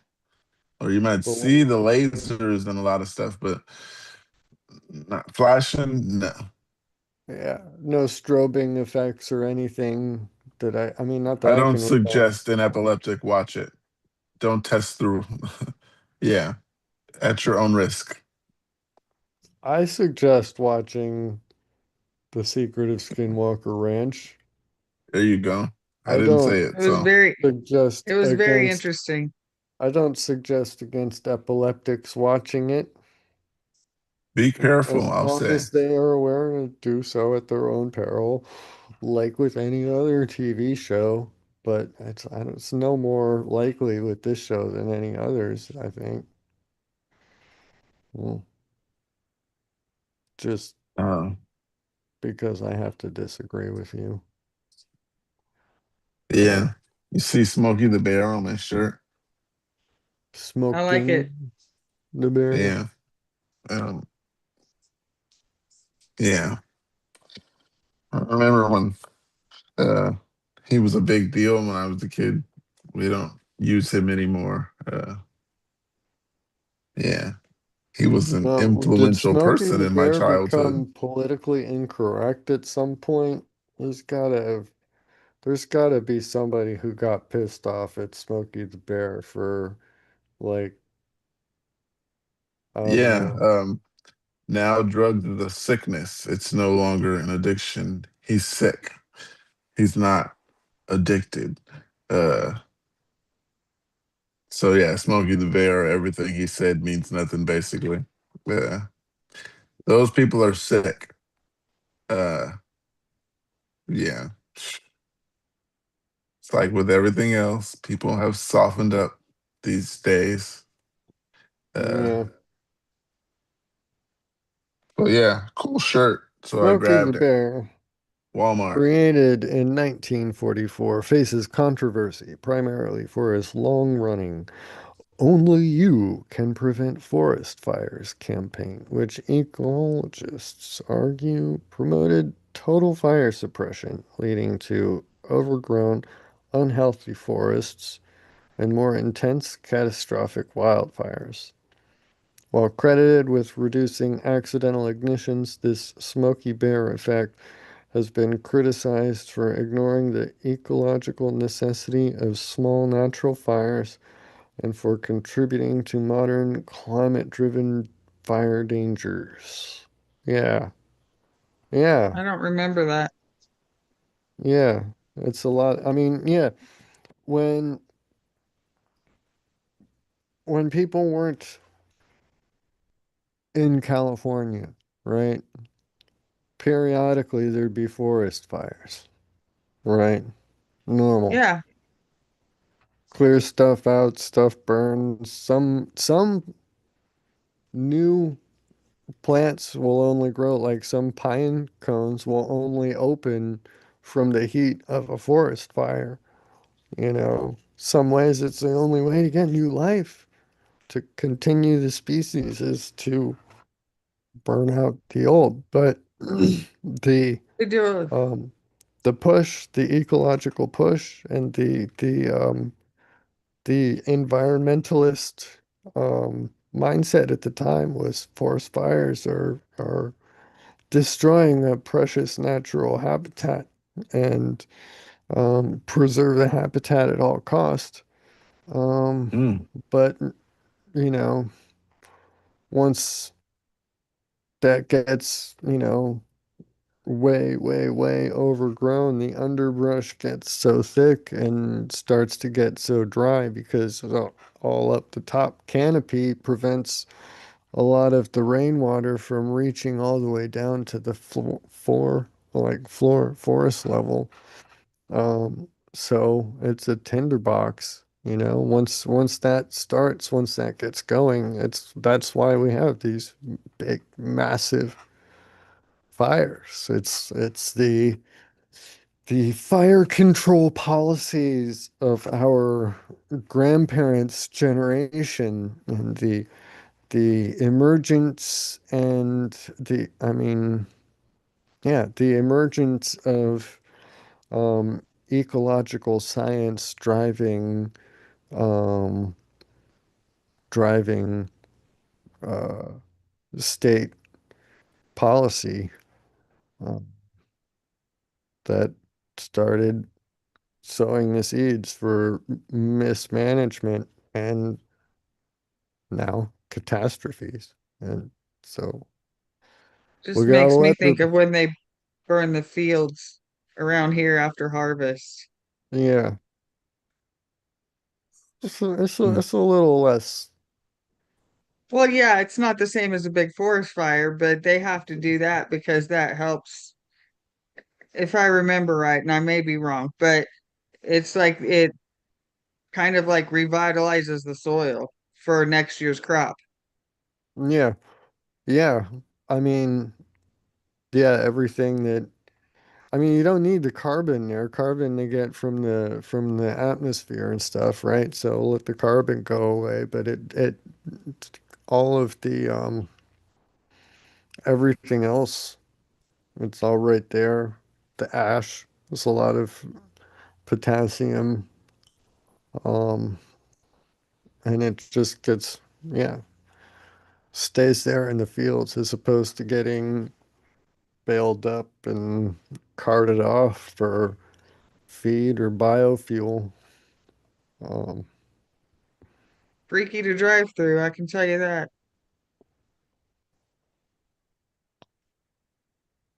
Um, Fun fact, did you guys know that back in 1981, Florida had seized so much illegal marijuana being trafficked into the state, um, that they had trouble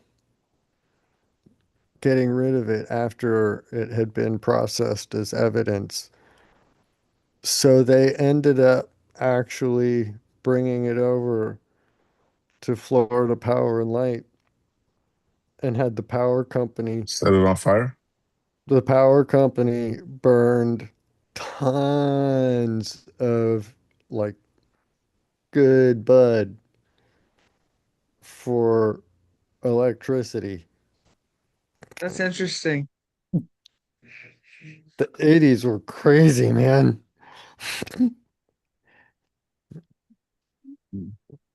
I wonder if workers at that plant noticed anything different that day, that work shift. I wonder if they fought to get on that work shift. They were Yeah, real happy. I'll shovel it in, you know, this handful in my pocket and look over your shoulder. Nobody's saying, yeah, you're good. Yeah, hell yeah. But oh, I remember there was an interesting statistic because out of that, they figured out there is oh, they figured out the conversion rate between um a gallon of oil and how much marijuana. How much marijuana do you have to burn to be equivalent to 1 barrel of oil? I don't Mm, know. I don't remember, Did they but I'm gonna share find that? out for you guys. They did, yeah. I wouldn't know. Do you think that everybody got high around them? Like when they I were doing that? They just got the whole plant high from burning all the weed. I hope so. Um, or they could burn it in like those things that they put the bodies in at the mortuary Body bags? furnace. No, Oh, a when they burn crematorium? you. A Yeah. crematorium. But then all the smoke goes out, so wouldn't everybody around be getting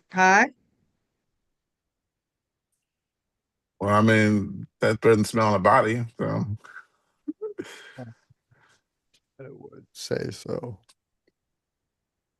they're gonna smell the body or they're gonna smell weed. I don't know where the smoke goes, but yeah, somebody might be high. Somebody near it. right? Uh, It's how did they contain that so they just didn't get everyone stoned? mm, mm. They got some I'll never interesting know. filters. Right. They must have filtered it somehow. Did you guys know that a starfish has an eye at the end of each arm? That would be five. Um, yeah, except for the ones that have 40 arms. So they They have don't have 40 eyes at eyes. the they They have do. 40. Yeah. It There's some sees, really go ahead. I was just saying there's some really interesting things in the ocean. Yeah. I was looking at a show on that and there was just, they could only go so far. And they showed a video of just something hitting the camera or something. They couldn't really tell what it was. But there's some stuff down there that we obviously don't know because when it gets dark, dark, and they can't send cameras further than a certain distance, that was interesting. Uh, Florida Power and Light officials figure that 1 ton of pot equals 2.7 barrels of oil and will produce 2,000 kilowatt hours of electricity. What a waste. Entire there's a ton? comment here. There's a comment here from Jeff, and it says, "Did anyone actually check that they really burned it all?" Yeah.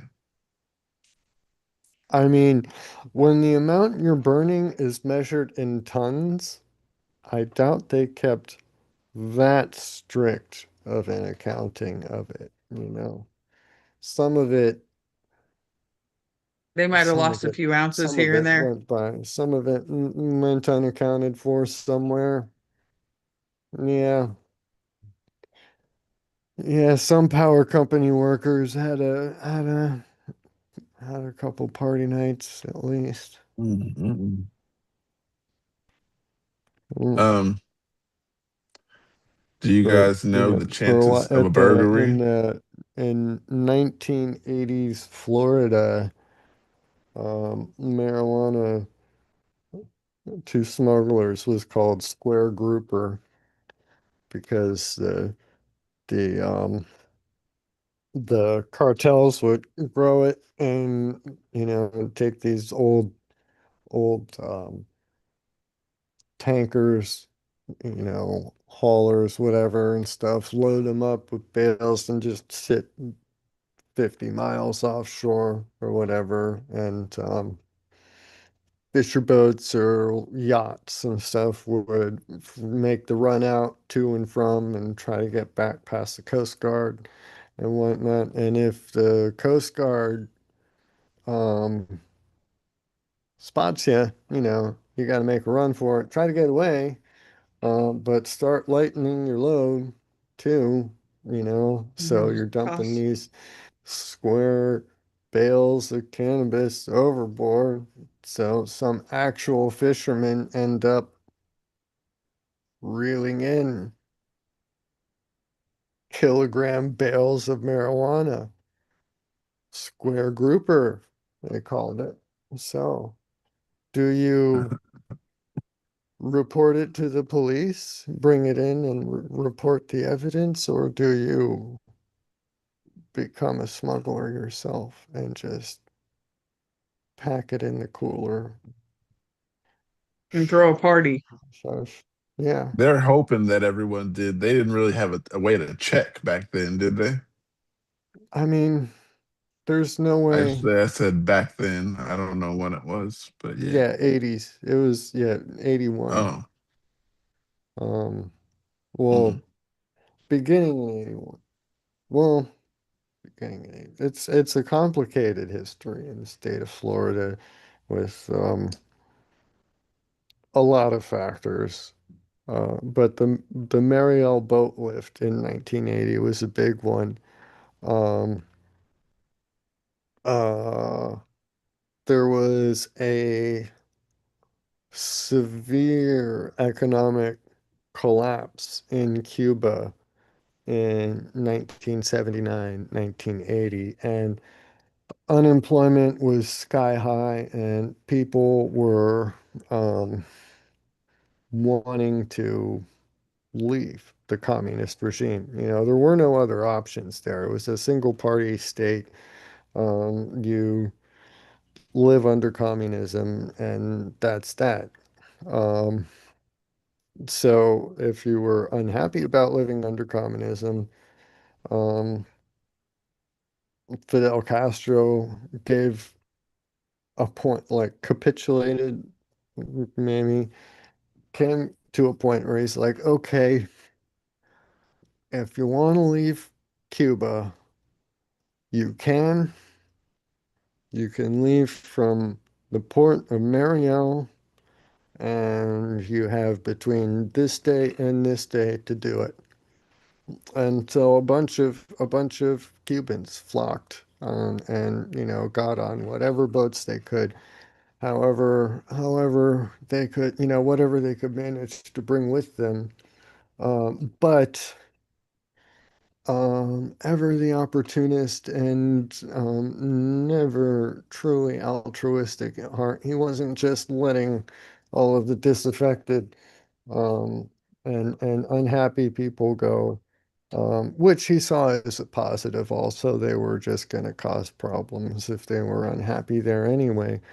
But he emptied the nation's prisons and mental institutions and loaded the Cuban government actually took them and loaded them up in the boats in amongst all the other refugees and sent them over to the US. So that's the wave that hit South Florida, Miami in 1980, um, which had a major impact. The murder rate in the city of Miami went, um, well, it doubled between 1978 and 1981, and continued to skyrocket past that. It turned Miami into the murder capital of the nation, it surpassed New York. Um, it was chaotic, um, very violent, um, a lot too much to go into now here. Um, but yeah, it's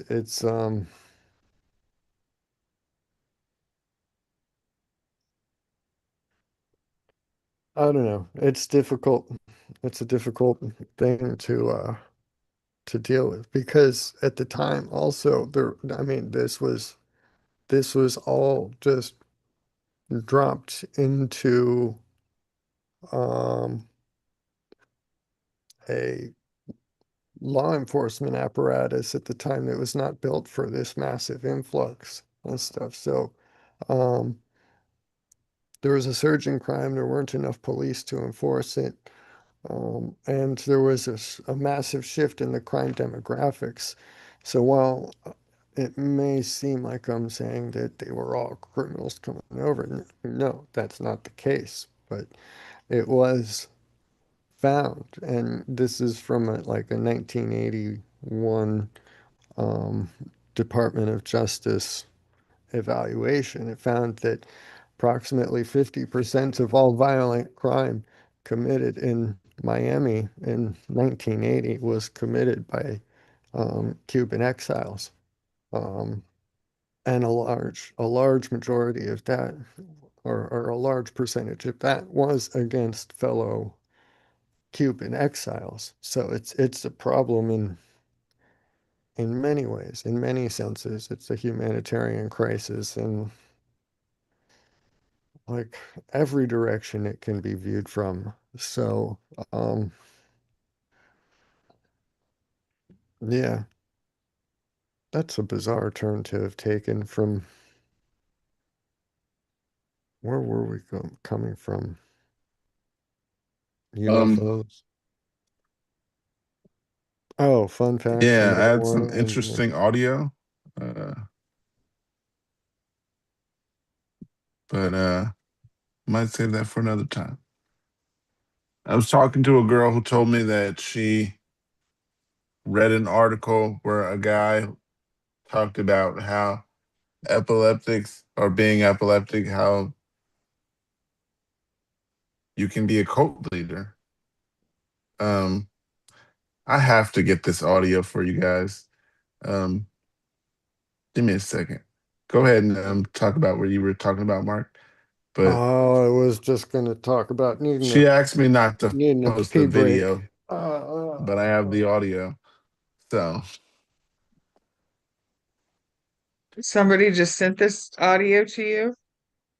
No, since I edited the videos, I came across this piece yesterday, and yeah, since she said don't post it, I was just like, all right, well, So you'll just live we'll do stream it on that. YouTube instead? Yeah, yeah, I guess. Uh, yeah, so we won't do that then. You just okay. We won't put her voice, but yeah, she was basically talking about how I would have to play it for you guys to understand. And one day we're gonna do that. Probably won't be today. We're more likely to become cult leaders, it said. Yeah, but That's from our special abilities to have seizures. uh yeah, I don't know from what. I just have the audio, and one day we'll actually we'll listen to it. I have to edit so she doesn't say her job and all that stuff. 'Cause she says her career and where and all that stuff. Yeah, Yeah. So I wouldn't live stream that on YouTube at the moment. yeah, definitely. I'll figure it And out. she Um, go ahead, Mark. But where? What was I doing? Um, I just ro- was using the I think he bathroom and I grabbed my candy. What do you rocket news. start munching? I think he just wanted you to take it somewhere. Ooh, well, Uh, yeah. be interesting, Mark. Right? Any- Anybody out there watching, press that thumbs up button. Uh, Oh, yeah, today's been oh great. Let's well. keep going. Mark, rocket news. Any new news? They Rocket had something news. that popped up on my YouTube screen. Something happened over here the other day. They launched something. Forgot what it was, but I figured you would know. It was some satellites or something they said went up the other day Where? or other night. Where you were? Yeah. I think it was the Starlink batch. I'm not sure. Uh, I don't I get think I all of the heard something about Vandenberg that too. notices. Yeah. yeah, it popped up on my laptop as live, and I was like, okay, I might check this out. And then I just ended up checking it out, and I mean, something anytime was you have getting an launched, but I don't know opportunity, how or where. anytime I you mean, have I an know it's here. opportunity to see a night launch, that's something you should take and check out because there is a world of difference between seeing the little orange-ish light at the end of a long white exhaust plume versus in the black of night seeing the actual length of the exhaust plume and the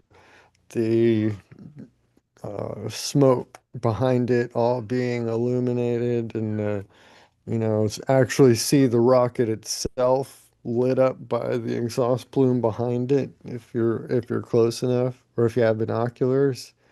Um, and when they do booster landings back Hmm. at the launch site too, if you're at a location where you can see it coming up from the launch site, then they'll have to fly it back down, and so you'll see the flip up burn and then the re-entry burn.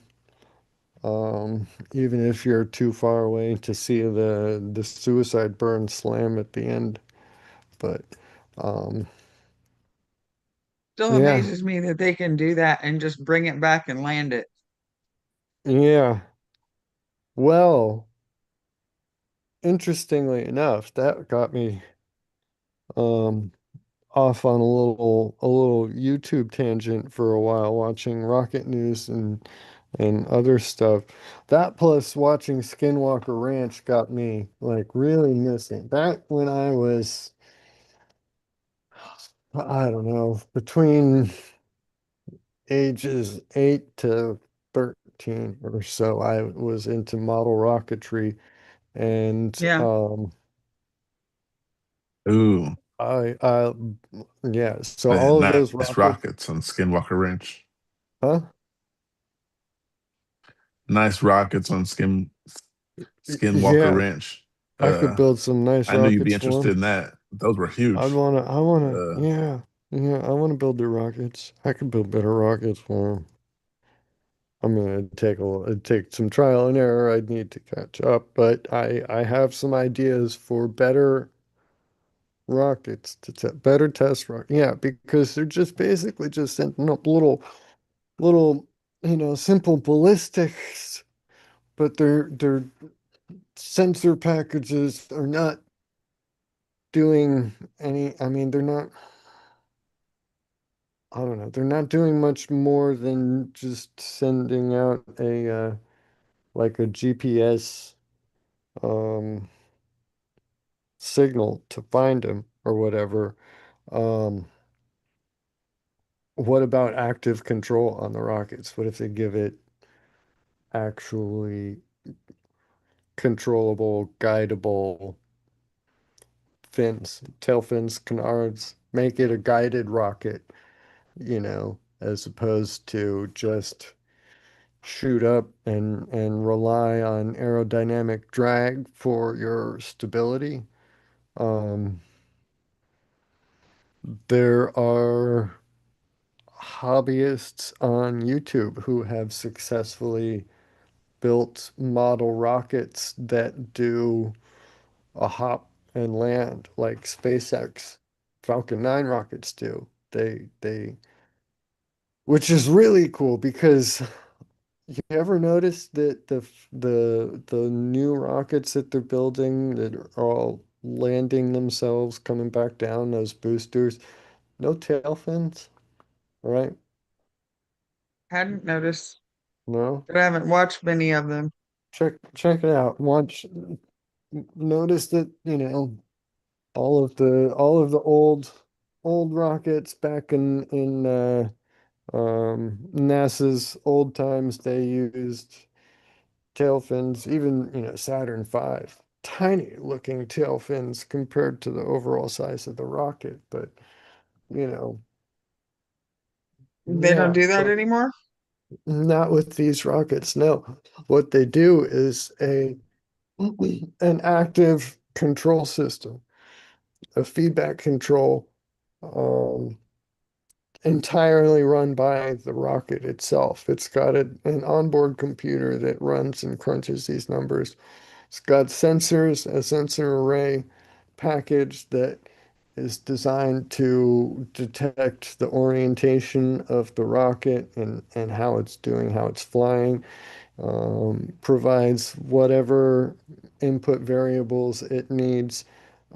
But they run what's simply a feedback control system. So if you got Mark one, hello, Put that marker board to use, Mark. right. yeah, I was just looking like we're Let me finally see. gonna do the board. He's gonna explain it They, to us on the right. I board. mean, I gotta do some first of all, okay. So you have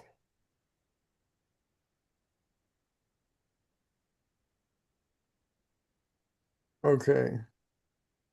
So you have your.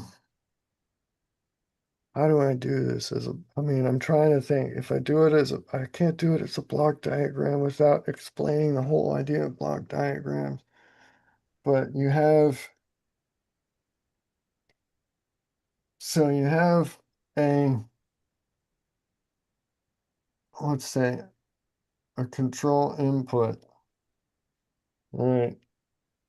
And you're sending it into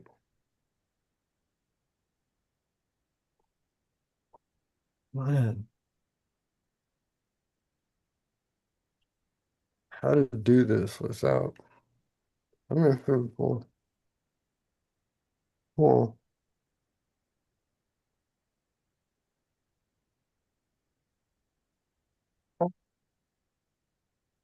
Uh, sorry. So, yeah. So we got,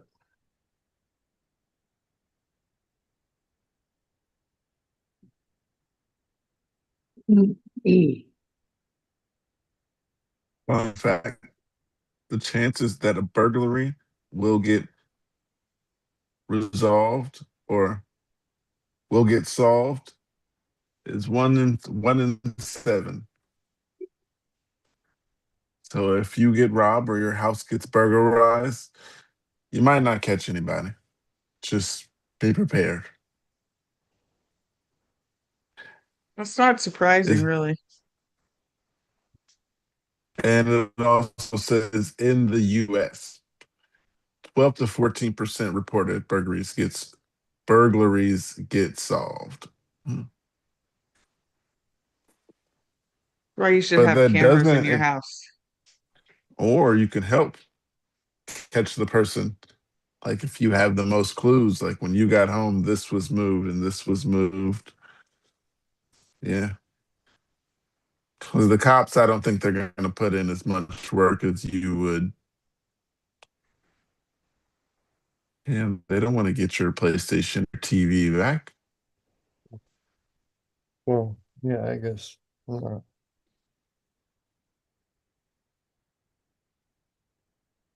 What is this we're looking at?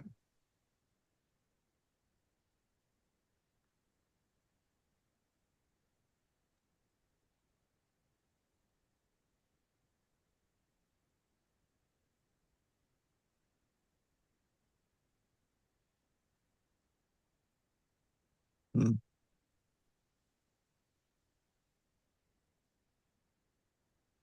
I don't know why I leaned sideways. Like I could see more or something. Yeah, I'm like, Trying to Hey, Mark, see what are around his we head. exactly looking at? Yeah, there we go. Uh, yeah, this is a bad color. I can So, see it okay. can you guys see it online? Let me know in the comments.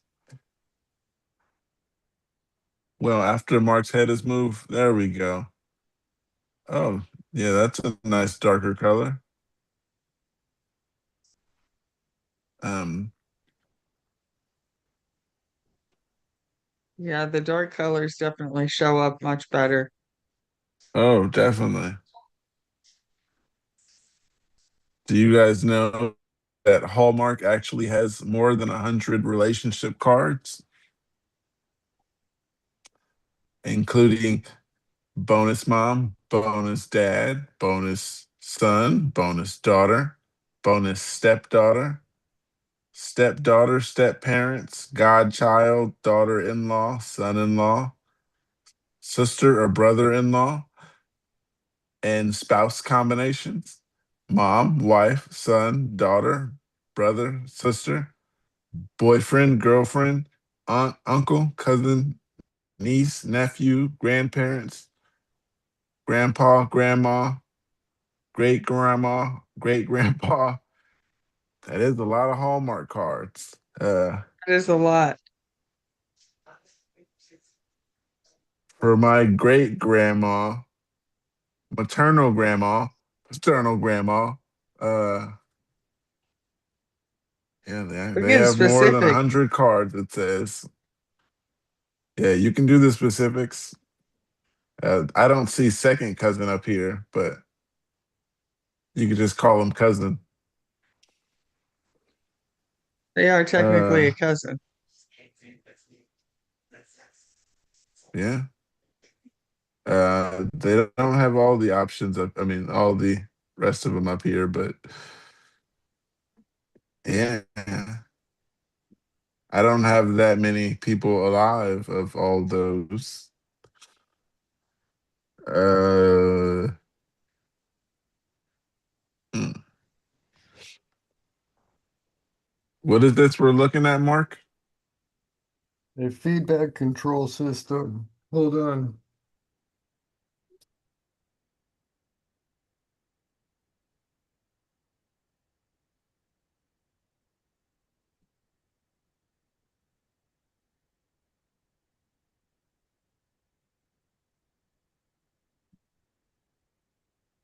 Okay, point.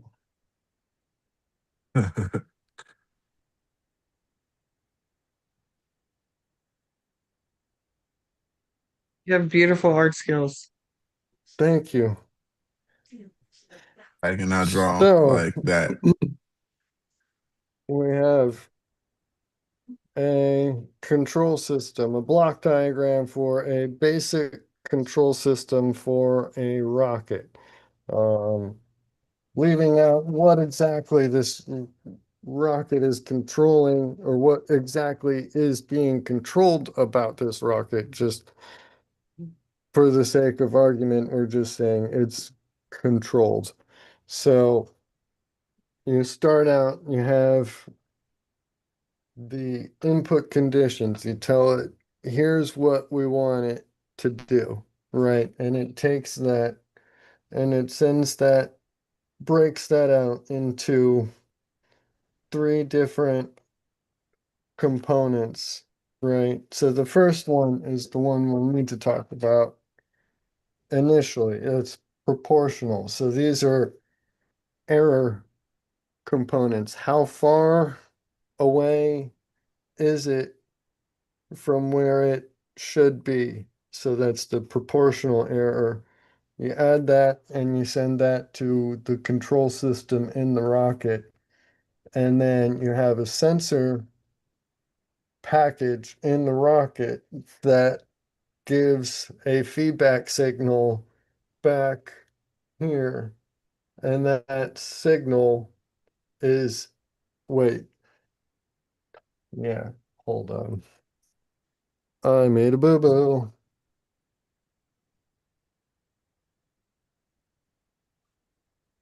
Yeah, so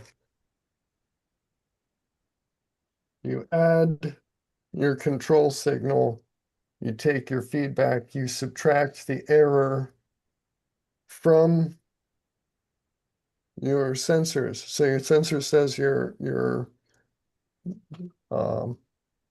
5 meters away from your target. You subtract 5 meters from the target, and now you have um, well, now you'll have two data points. Once you have two data points, you will be able to do the D component, which is a derivative that accounts for the rate of change. Basically, how quickly is the sensors saying that you're getting closer and closer to your target point, right?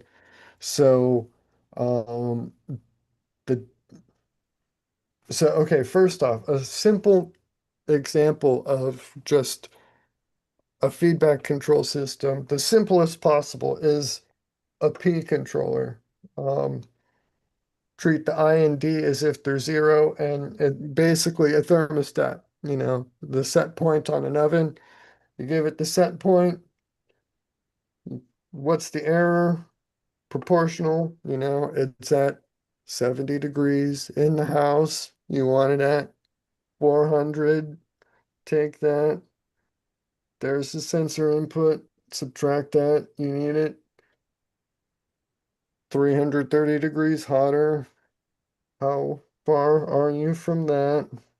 Go around and keep going until the error is zero and the temperature has met the set point. So the derivative component would be looking at how quickly you're approaching that set point. So in some cases, you don't, it'll take a long time to reach the set point unless you um, kind of emphasize the proportional error. Um, but that can lead to overshoot. So if you want your temperature to, go from like that, where your set point is there, to that, that's where the derivative can come in. You can overshoot if you have too much of the proportional, but it'll look at how quickly you're getting the derivative, how far, and then um, tuning the PID controller is a whole mess. but then at the very end, the I component just kind of closes up what at the very end would just be a little tiny error at the end. But this is what the rocket runs on, basically all of them. Um, the sensor packages, the feedback loops, there's a lot more variables going in there. There's a lot more control surfaces available for them to work with and uh, so yeah, the amount of computing power that's needed on these to run these numbers is pretty astronomical, but it's not astronomical in the way that like AI data centers computing power is astronomical. That's just, this is hard because it has to be done so fast, so in the moment, and if it's not, then the whole thing goes. So this is one of the hardest parts of rocketry is getting the flight controls, the flight characteristics, tuning these three components. Um, and basically for every single, for each flap, there's, you know, different gain levels, a different control loop. So, um, very, um, Complicated. very, yeah, very complicated stuff. Unnecessarily complicated. Probably, well, definitely unnecessarily complicated for the purposes of this podcast. But, um, that said, we'll just, somebody did some really fancy stuff with this, and they got a rocket, a little model rocket, hobby rocket, like, 2 feet tall or so, like 2 inches around. They got a little, you guys seen those little SD's model rocket engine? They're like, the size of a, um, like a roll of Dollar. quarters or something. And yeah, you just stick it in there and um what was I saying? Gone. Oh yeah, so they made this control system, this control loop here to use this math to point that little rocket engine in whatever direction to keep it stable rather than just the drag. So it was flying up. If it started to tilt, it pointed the rocket engine in to straighten itself up rather than just having the rocket push straight up and then the fins kind of keep it all in line. But then, I mean, it didn't reach high because they had so much extra equipment in there, and it's a pretty small motor for something that big, but they had um, a secondary, like an ejection system and a time delay. And so the rocket would go up and then hang for a second or two. And then after that delay, it would ignite a second rocket and it would go and land itself like SpaceX style. And seeing a little hobby model rocket in the middle of a baseball diamond, up like 200, 300 feet and then start drifting back down and release its own little tripod legs and stuff. It's like, oh my gosh, that's so cool. I want to do that. They need rockets like that going up in the bubble. I mean, right? Um, Just sending it up, who cares? Well, I mean, not who cares, but there's nothing significant in the rocket that, would, I don't know, a sophisticated control system in a rocket designed to perhaps not even fully exit the bubble, right?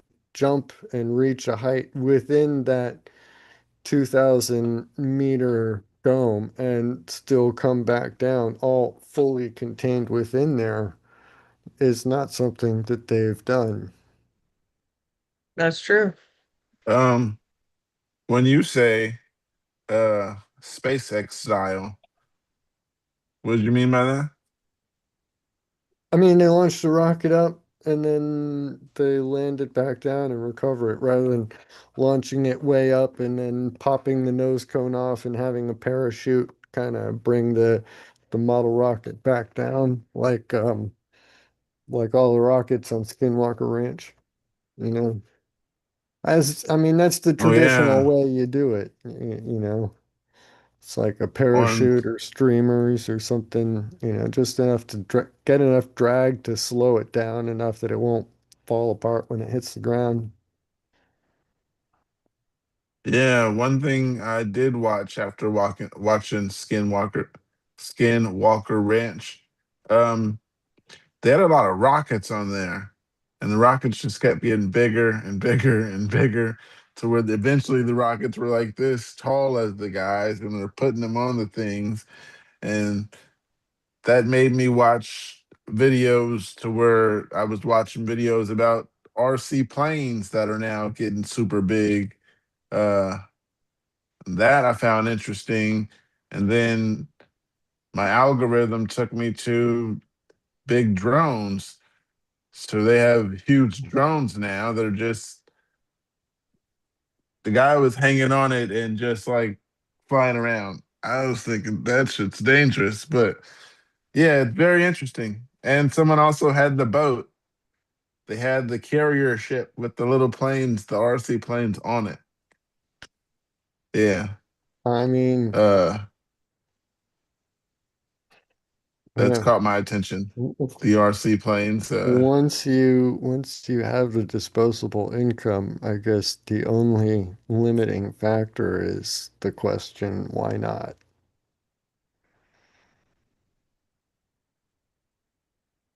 Yeah. Yeah.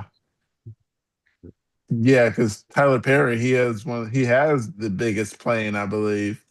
And he has, some of these people have airstrip built into their property, and you got to go check the videos.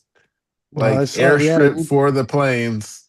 Um, and the In their plane was front at yard. least a, have you seen yeah, the people with the remote controlled aircraft that have breakaway detachments capable of dropping payloads from their aircraft?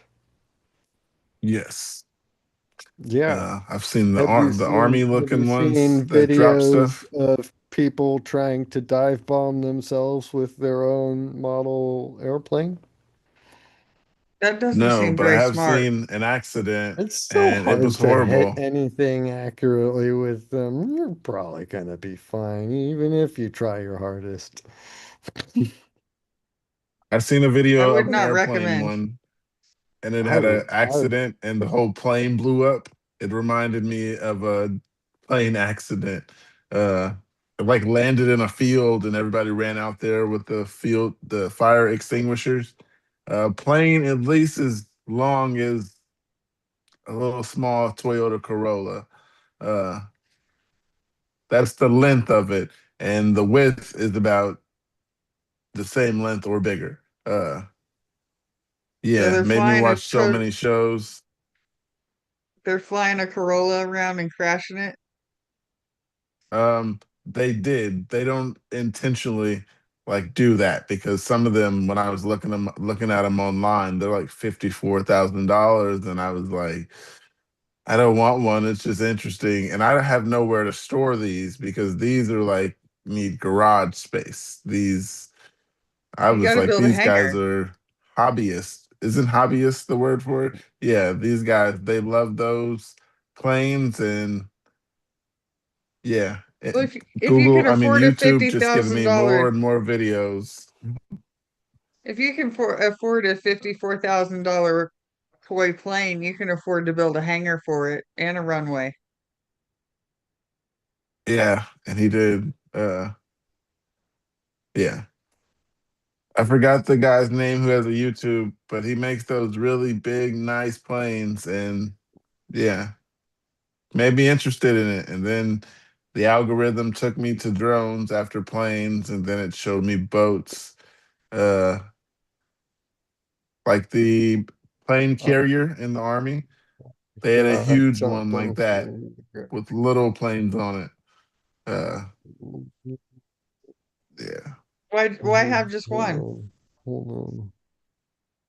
I don't know. I was just looking like There. these guys really want to have the thing where they can land their planes on the carrier, and yeah, they just seem to keep amazing me. Um, Drop the link in the yeah, chat. Check it out. everybody out there watching, press that thumbs up button. Yeah. Uh,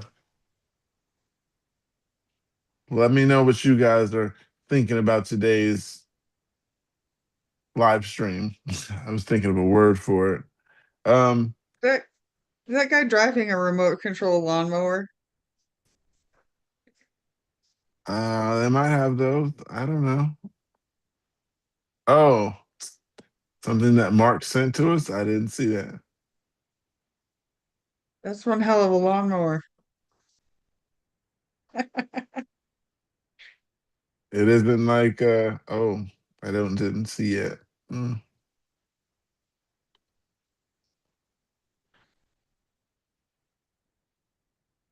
How is that flying Uh lawnmower flying with no wings? I thought they had to have like wings or propellers or something.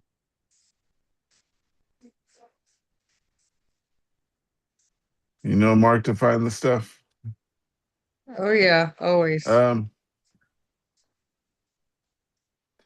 I'm gonna post the video in the comments if you guys want to know what video it is because I thought it was kind of cool.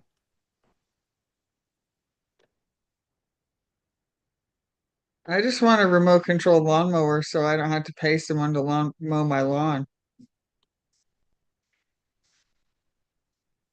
I don't Yeah. need it to Uh fly though. my mom likes to cut the lawn, so uh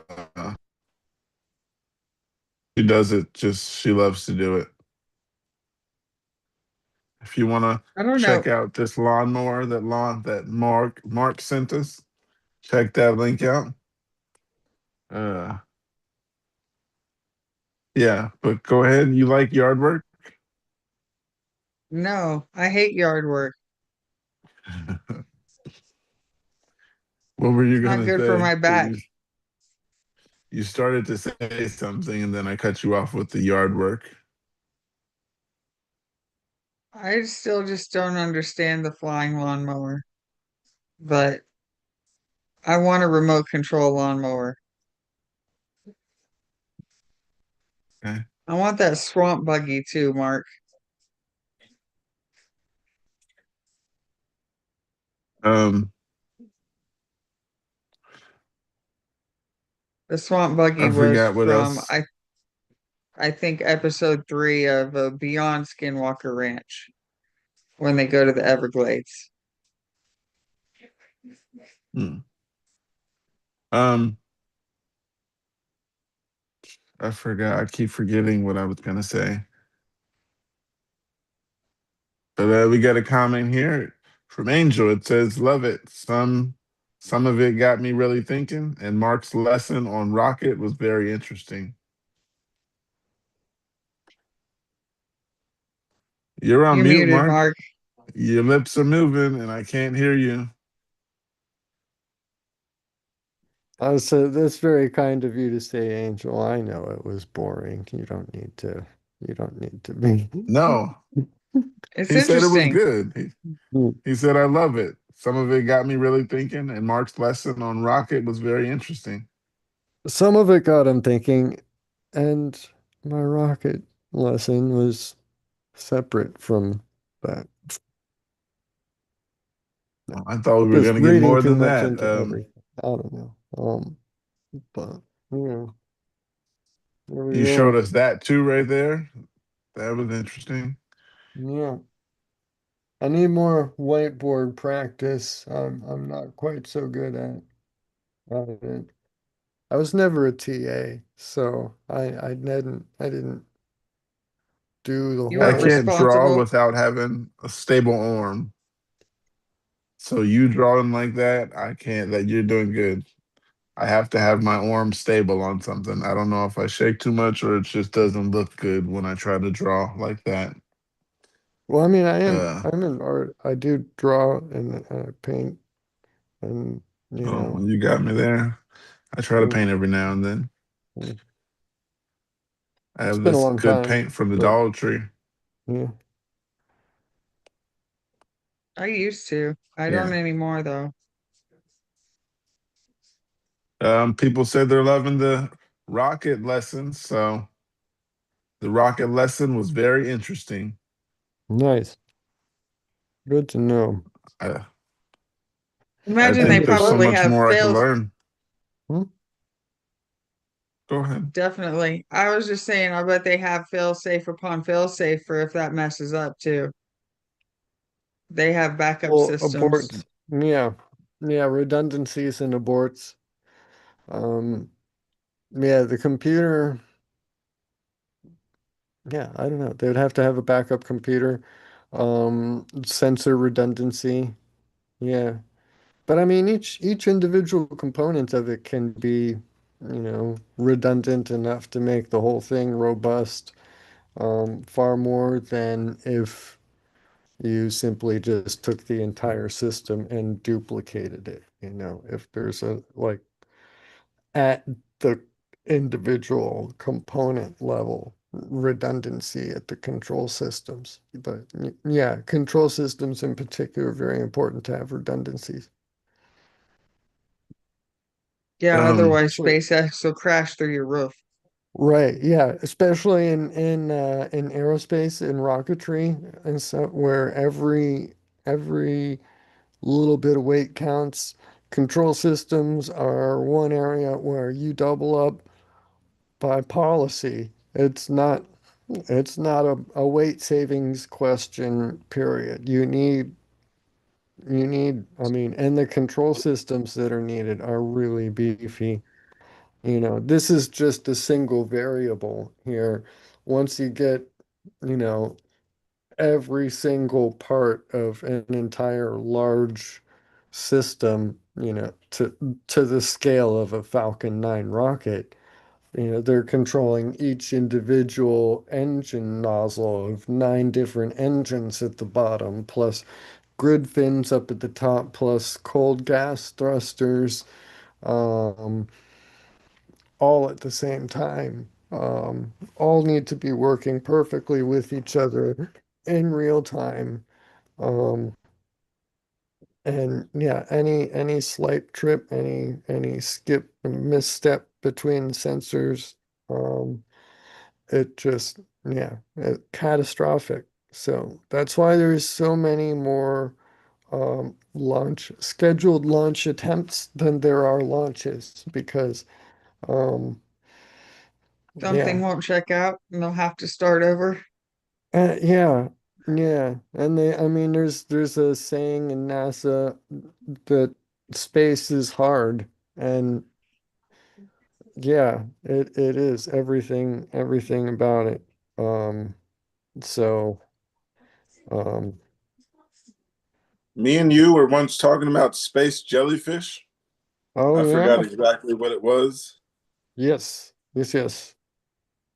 What is that again? It was nice. It was pretty to look at. I put it like that. Space jellyfish are the phenomenon that is created when a rocket launch, and particularly a launch followed by a landing pad, launch site landing, occurs just at, or before or after um, uh, dusk or dawn, such that the launch site is still dark, but once the rocket gets, slightly above the launch pad, the exhaust plume all begins to get illuminated by the um, oncoming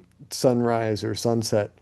So, when they go up and then they come back down and launch or and land, it produces this dramatic condensation trail, because the rockets, up until the very last, late in the return, they're still going supersonic as they're coming down, and that comes with the shock wave, and the shock wave um, signifies a pressure differential, an abrupt pressure differential. So on one end, it's high pressure, getting high, and then higher and higher and higher up at the shock wave, and then it drops dramatically and massively low pressure on the other side of that.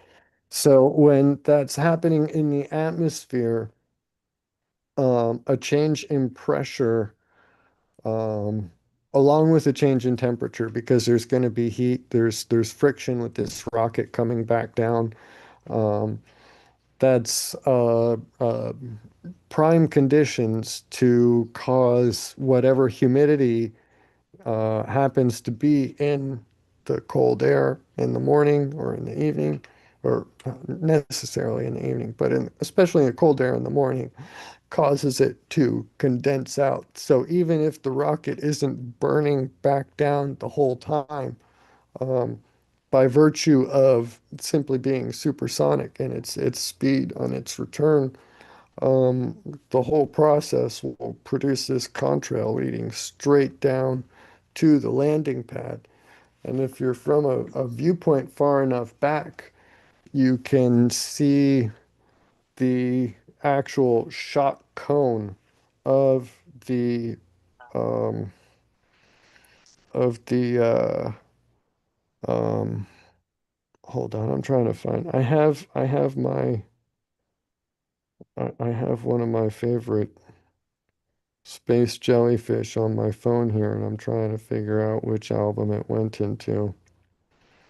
But yeah, you can see the angle of the shock cone. You can see the whole thing coming down, and it's so cool to explain. Where is it? Oh, da-da.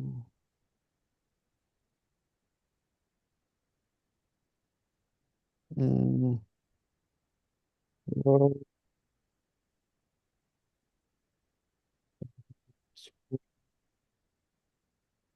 That's crazy looking.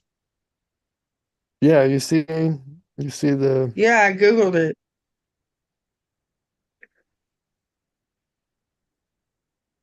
uh, where did it go? Did you guys know that the founder of Scientology's birthday marks historic milestone guaranteeing future for the new generation?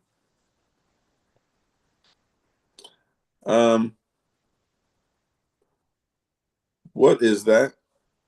Scientology. I don't know much about it. I Hold figured on Mark here. might.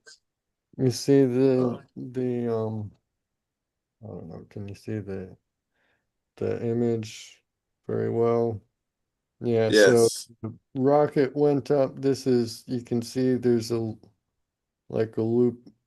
Wait, where is it? Up and then there, wait, and then came down.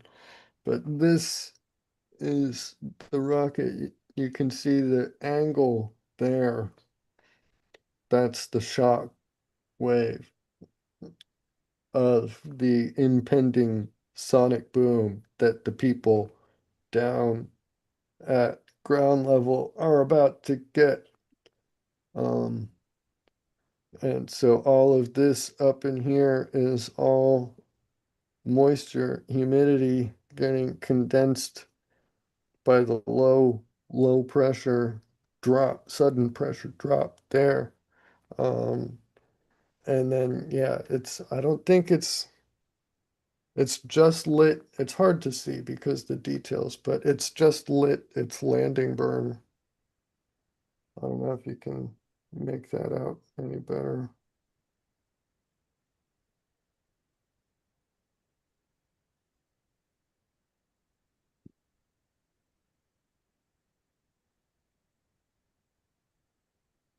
Let's see. That is a good picture, actually. Yeah, the picture is great. It's just hard to show on, I don't know. But I mean, there's a few good shots of them. Um, I think that's one of my favorites. Oh, that is my favorite, actually. That's my phone's lock screen wallpaper, just because the Falcon Heavy is already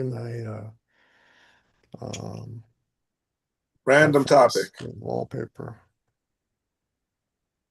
I wanted to know more about Scientology. Hmm, So I went to Scientology.org, okay. and And yeah, there's a lot here to go through. I didn't go through all of it, yes, but as far as I know, I had seen a for YouTuber run through the Scientology building, and they made a big deal of it. Maybe like him and 15 of his friends just like ran into the building and ran past the pat down thing, the metal detector. But then my mother said when she used to work there that she didn't get to go back there, but she said she worked at the front desk and they were very mean to each other. She said they weren't mean to her, but they were mean to each other. Um, I don't no, know a lot other than what Leah Remini said, which was a great Leah Remini episode. is a hero for speaking out the way she did. Um, I think she should be applauded. Um, very few Scientology members um, speak out ever. And I don't know, many of them don't realize what the full extent of the organization is, what it is that is happening on their behalf. Um, Is it a cult? well, for legal purposes, I will say no. However, many are of the opinion that it shares every single defining characteristic and feature of a cult down to a T, including disturbing allegations of sexual abuse on children and yeah, all kinds of uh, lawsuits, legal shenanigans. They've got such deep pockets that they don't need to win any lawsuit. They just need to make it so expensive that nobody can afford to continue to, you know, Drag it out till they give up. right. Yeah. So they either, um, yeah. So most of the time they just concede, or for most of Scientology's history, just never spoke up. But I mean, it's, uh, it's read the features of a cult and then listen again to Leah Remini's account that she told Joe Rogan, um, or watch John Oliver's My Scientology movie. Um, there's I don't know. There's been others. She kind of really was the first one who started openly stepping out. But I mean, she was the You first opened the like door. celebrity face. You know, she was up there and out there like spreading and proselytizing Scientology, and it does this good and all that good, and we're, you know, and So they were using her in their propaganda to recruit and to keep the um, community at large all on their side, right? You know, the average Scientologist sees, oh, celebrities even get it and are on our side. They, there's got to be something to it if people like that are involved in lending their voice and support, right? Which is, I mean, it's fallacious, but it's a powerful thought, powerful reason to many people. Um, yeah, I don't What know. sh- what she said about John Travolta was pretty interesting, and What did she say about Travolta specifically? I'm trying to think. Oh, wait, yeah. Oh, really? He can basically do no wrong. He's like Something like that. he could murder somebody and Scientologist peons would come and help cover up the body and get Looks it like you know more than swept me. under the rug I and heard all that. Oh, something I'm like just that. this is just what I've heard that the celebrities, the highest level celebrities of the celebrity centers are basically just treated as if they are like gods on earth, you know. That's how Tom Cruise became Tom Cruise and, sofa jumping person that he is. Um, Well, I didn't know anything about Tom Cruise. That's a different topic. Tom Cruise is like the Scientologist Poster boy. Scientologist. This Scientologist. Was that? Poster boy. That's That's I yeah, like that. I like how you put that. yeah, He's the poster boy for Scientology. yeah. Uh, Well, and in many ways for the craziness, the people that are the poster boy or is the poster boy, right? Tom Cruise, but John Travolta too, not exactly a bastion of He's not stable jumping on living. couches. No, but you know, he's eh,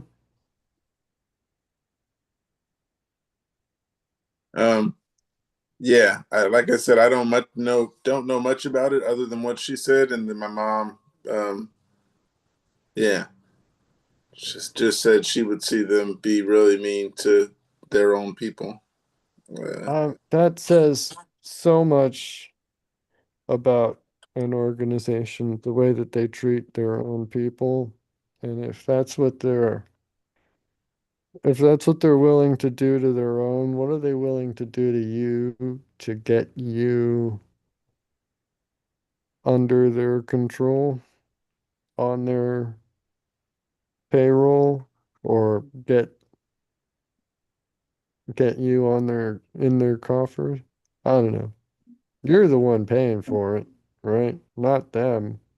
You got to buy the auditing sessions. You got to pay thousands and thousands and thousands for classes to sit in a room holding two cans, talking to a guy, just telling him all of your things and, you know, I mean, effectively, they're just gathering blackmail information on any and all of their members. And in the end, right? If all of them are recorded, anything, all of this unburdening that these people are doing and these audits and stuff is can be, held over people's heads, presumably, right? If you were a big organization and you had some people's dirty secrets and didn't want to get in trouble, wouldn't you? Wouldn't you who pull some strings. They just built a new built a new building in Puerto Rico, so they are expanding. Well, yeah. Uh, I don't know much about it. Is it like a church? Do they go to church on Sundays? I mean, they gather, they're a church for IRS tax purposes. In reality, they're more like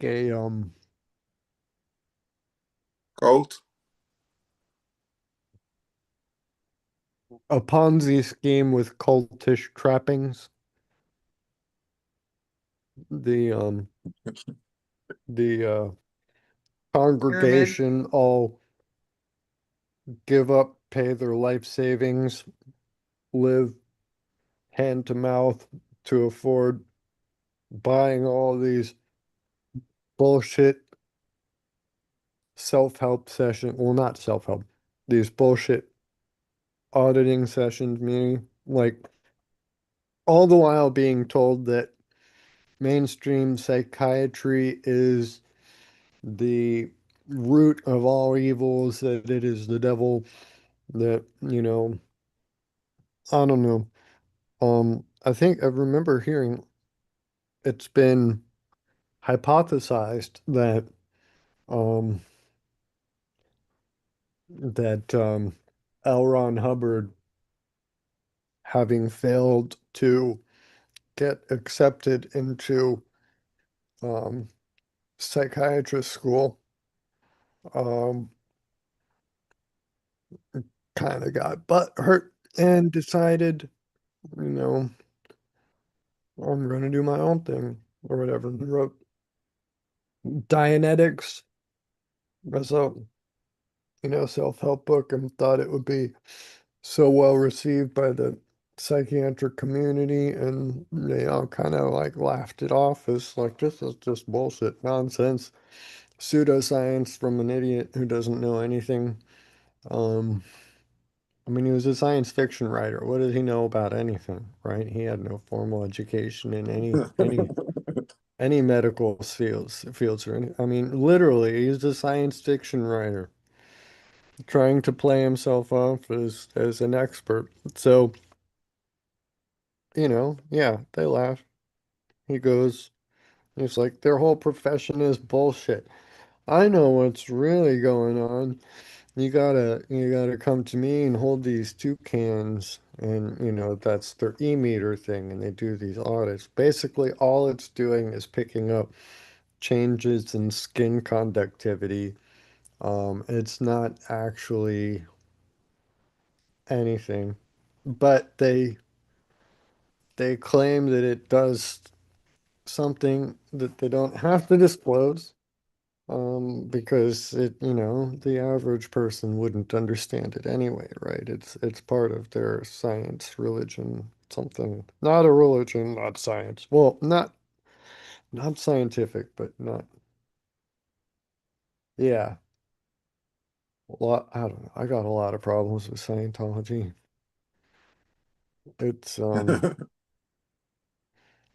It's it's yeah, and have you seen the South Park episode about Scientology?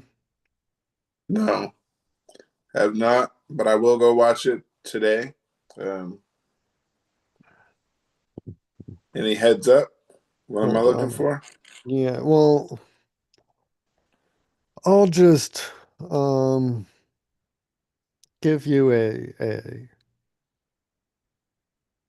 um AI overview.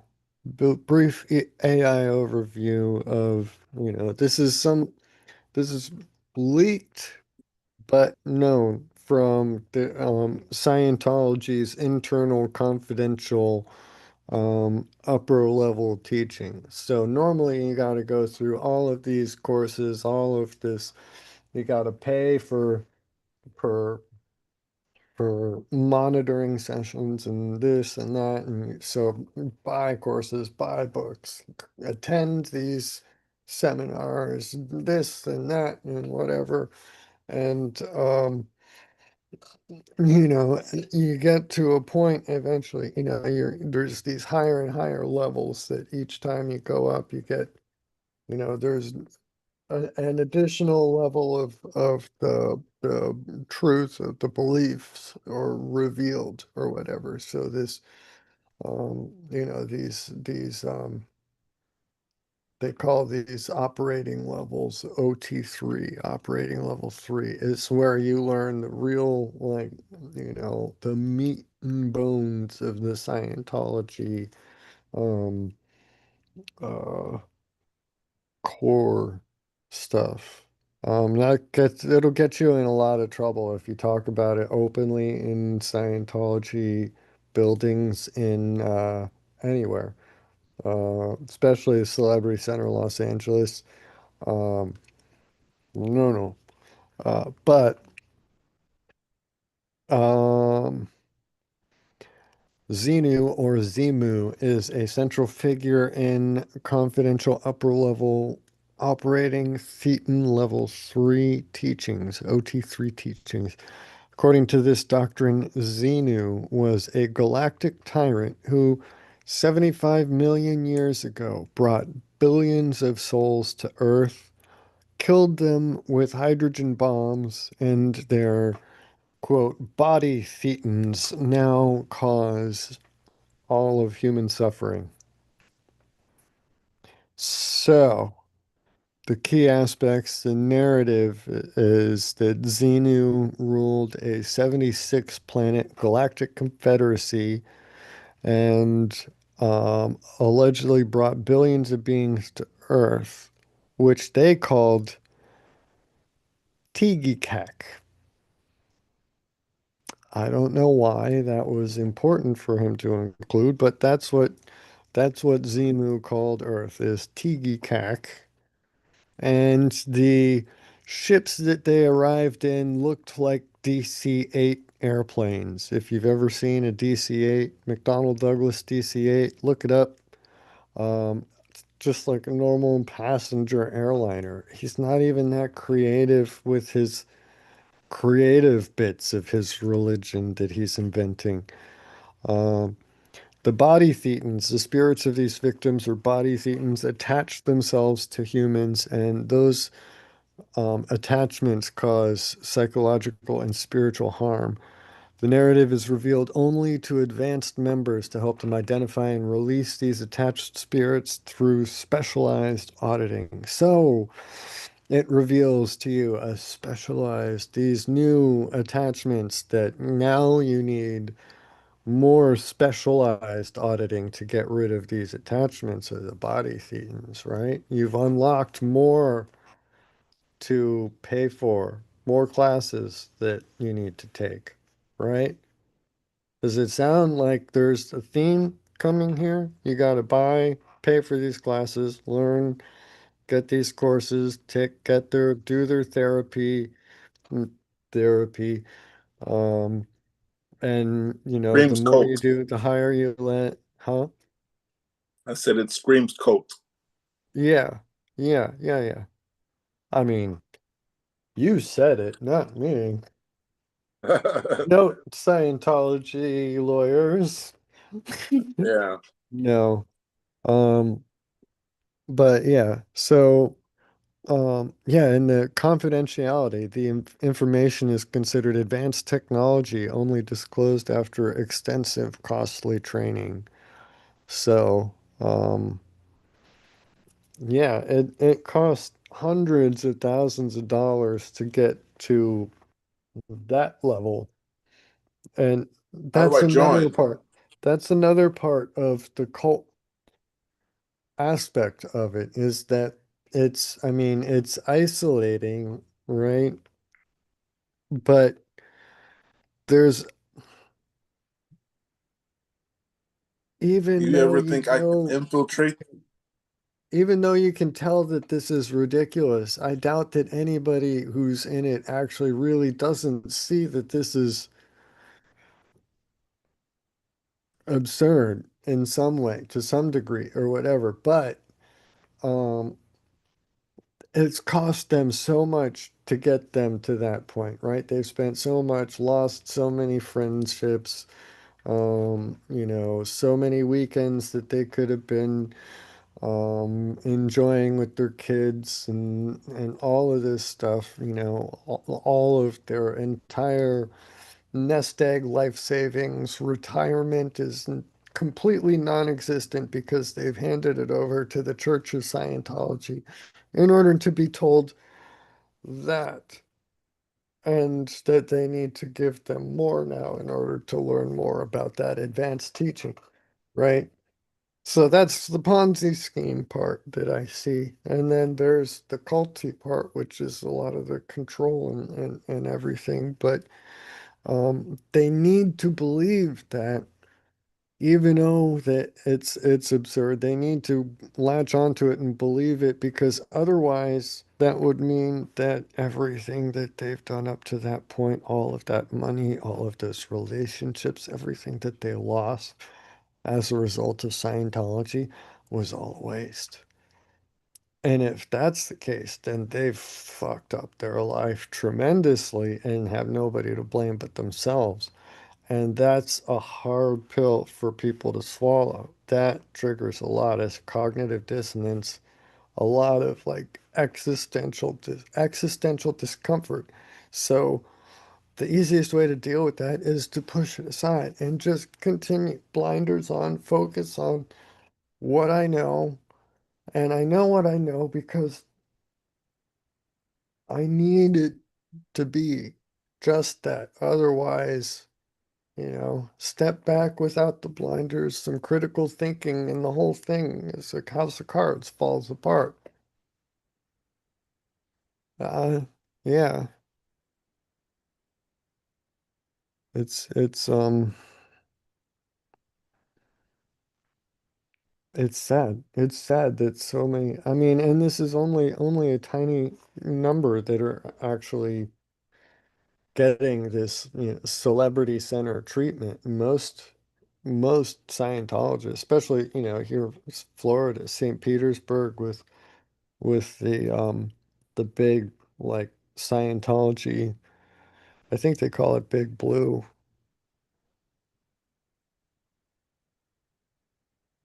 Uh, Yeah, I was thinking of getting my mom to speak on what she knows. I don't exactly know any stories. All I know is she worked at the front desk and but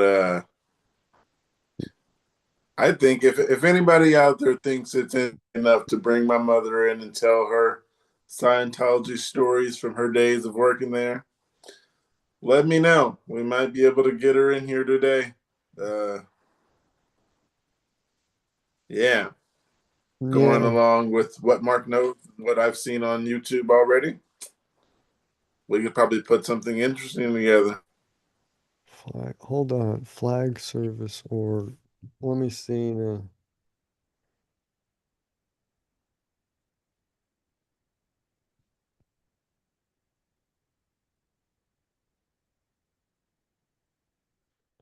Okay. Yeah. Flag service or that's what's in St. Pete. Flag service is an American 501c3 nonprofit within the worldwide network of Scientology corporations and entities. FSO is officially um, referred to as the spiritual headquarters of the Church of Scientology, located in Clearwater, Florida. According to the official website of the Church of Scientology, Flag Service Organization is a religious retreat which serves as the spiritual headquarters for Scientologists from all over the world. It is the hub of the Scientology worldwide community, a dynamic multilingual organization, and is the largest single church of Scientology in the world. Has well over 1,000 staff members. Additionally, FSO delivers Dianetics and Scientology services from the very bottom of the bridge. Oh, yes, the bridge to total freedom, right? Isn't that the whole Scientology plan? Yeah, I An read that. entire, an entire like roadmap to Bridge to enlightenment. eternal freedom. Mm. In a memorandum provided to the IRS, Scientology explained FSO as follows. Flag in Church of Scientology's name originates from the Flag Service organization's earliest ecclesiastical beginnings in 1967 aboard the flagship Apollo. Okay, yeah. Hubbard's yacht. He had kind of fantasies of having been in the Navy as well. He referred to him as Commodore and had his yacht as a flagship and um mm, anyway, yeah, it's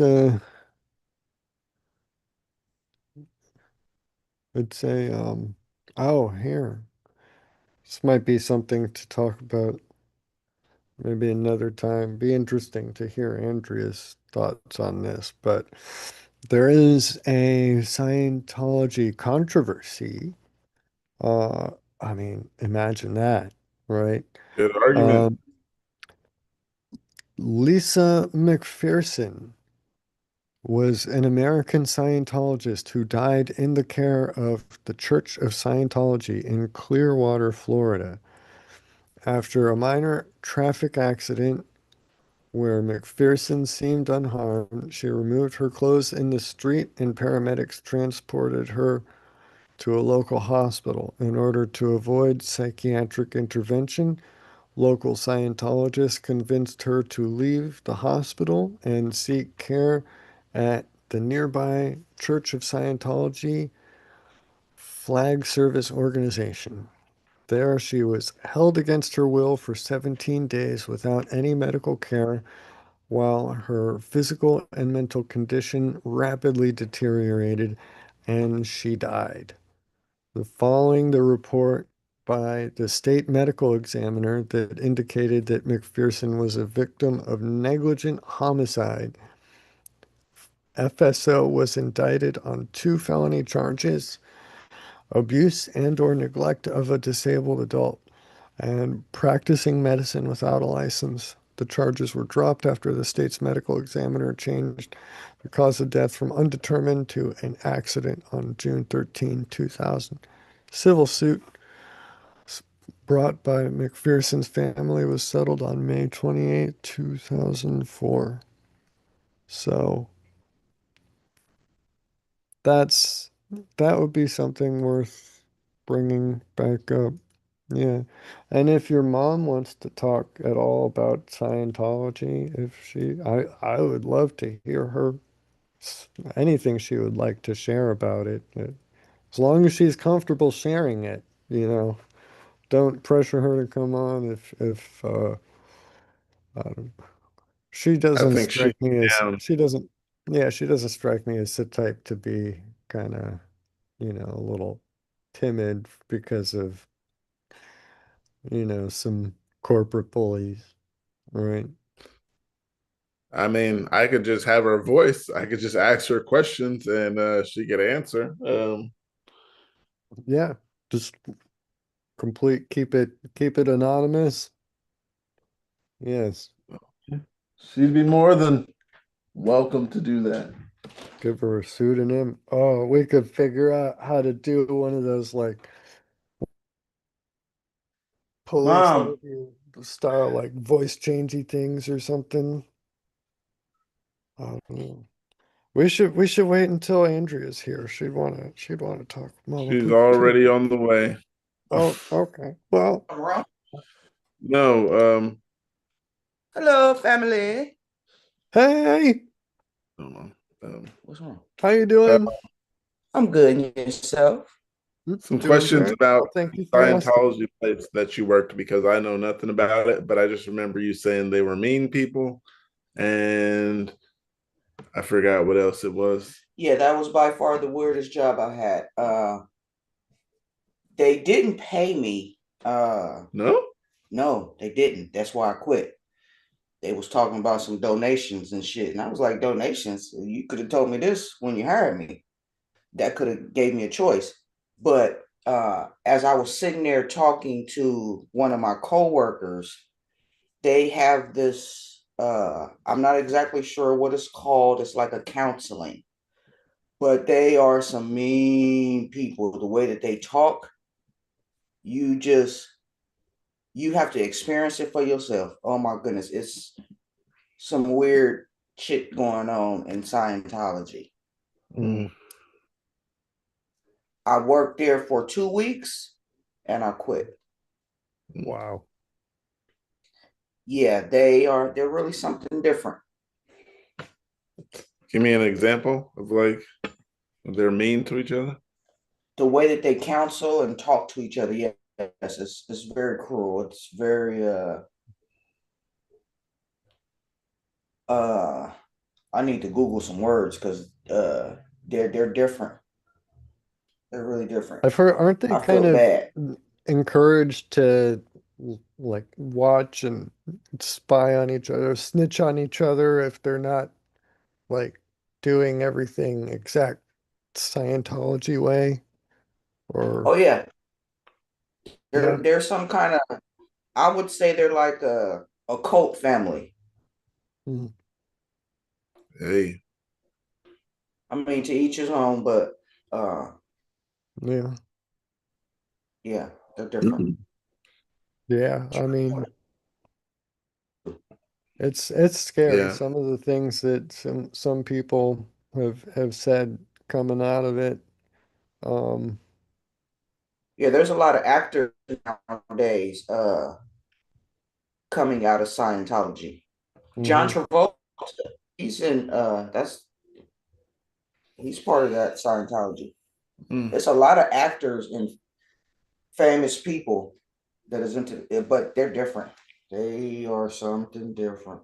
Yeah, I've heard Yeah, that they they go and intentionally go recruiting the actors and they like very explicitly as a matter of policy are treated entirely differently from the average member if they are a celebrity.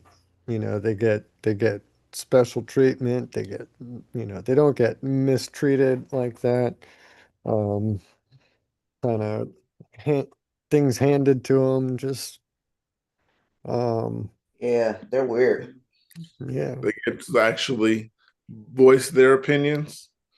The other people can't speak back. That type of stuff. Oh, okay. Yeah. All right, mom. That was it. Um, Thank Oh, you for sharing. This is very interesting. oh, you're welcome. Now you're gonna make me look them up and do some research on them, some recent research. you can have Mm. your own podcast about Yeah. Scientology. But all They right, might mom. come looking for me. Them some strange people. Hopefully not. Keep it Uh, anonymous. I hope so. Yeah, I try to keep her face out of it. She Yeah. wants to be on camera. I don't know if it's actually seeing her face, but yeah. No, no, no. Her face was not. Yeah, but that's it's always good to hear from her. Glad she's doing well. Yeah, you guys heard it here. We didn't know any of that news, and she worked in the church and found out, I guess, after 2 weeks when it was payday, you're not getting paid. You're working for donation. Donating your time, that I wouldn't do. No. Yeah. I should have That's- asked her, how'd you get this job? Uh, yeah, that's wild.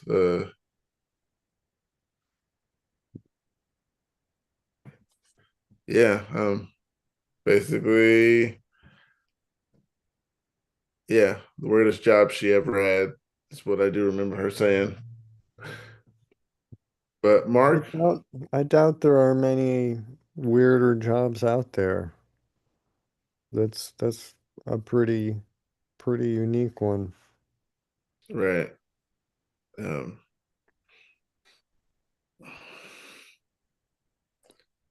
uh, you want to cut it here, Mark? You got Good anything we can? good time to stop. 3:30. We Okay. can pick up with the see if there's any Check more with you effects guys there. next time. Mm. Thumbs up if you guys are watching. Well, to those who are watching, press the thumbs up button, and we will be back on Saturday. So, see Wednesday? you then. Huh? Today's Saturday. We'll be back on Wednesday. Right. Yeah, we'll be back on Wednesday. So, yeah, you didn't hear that from me.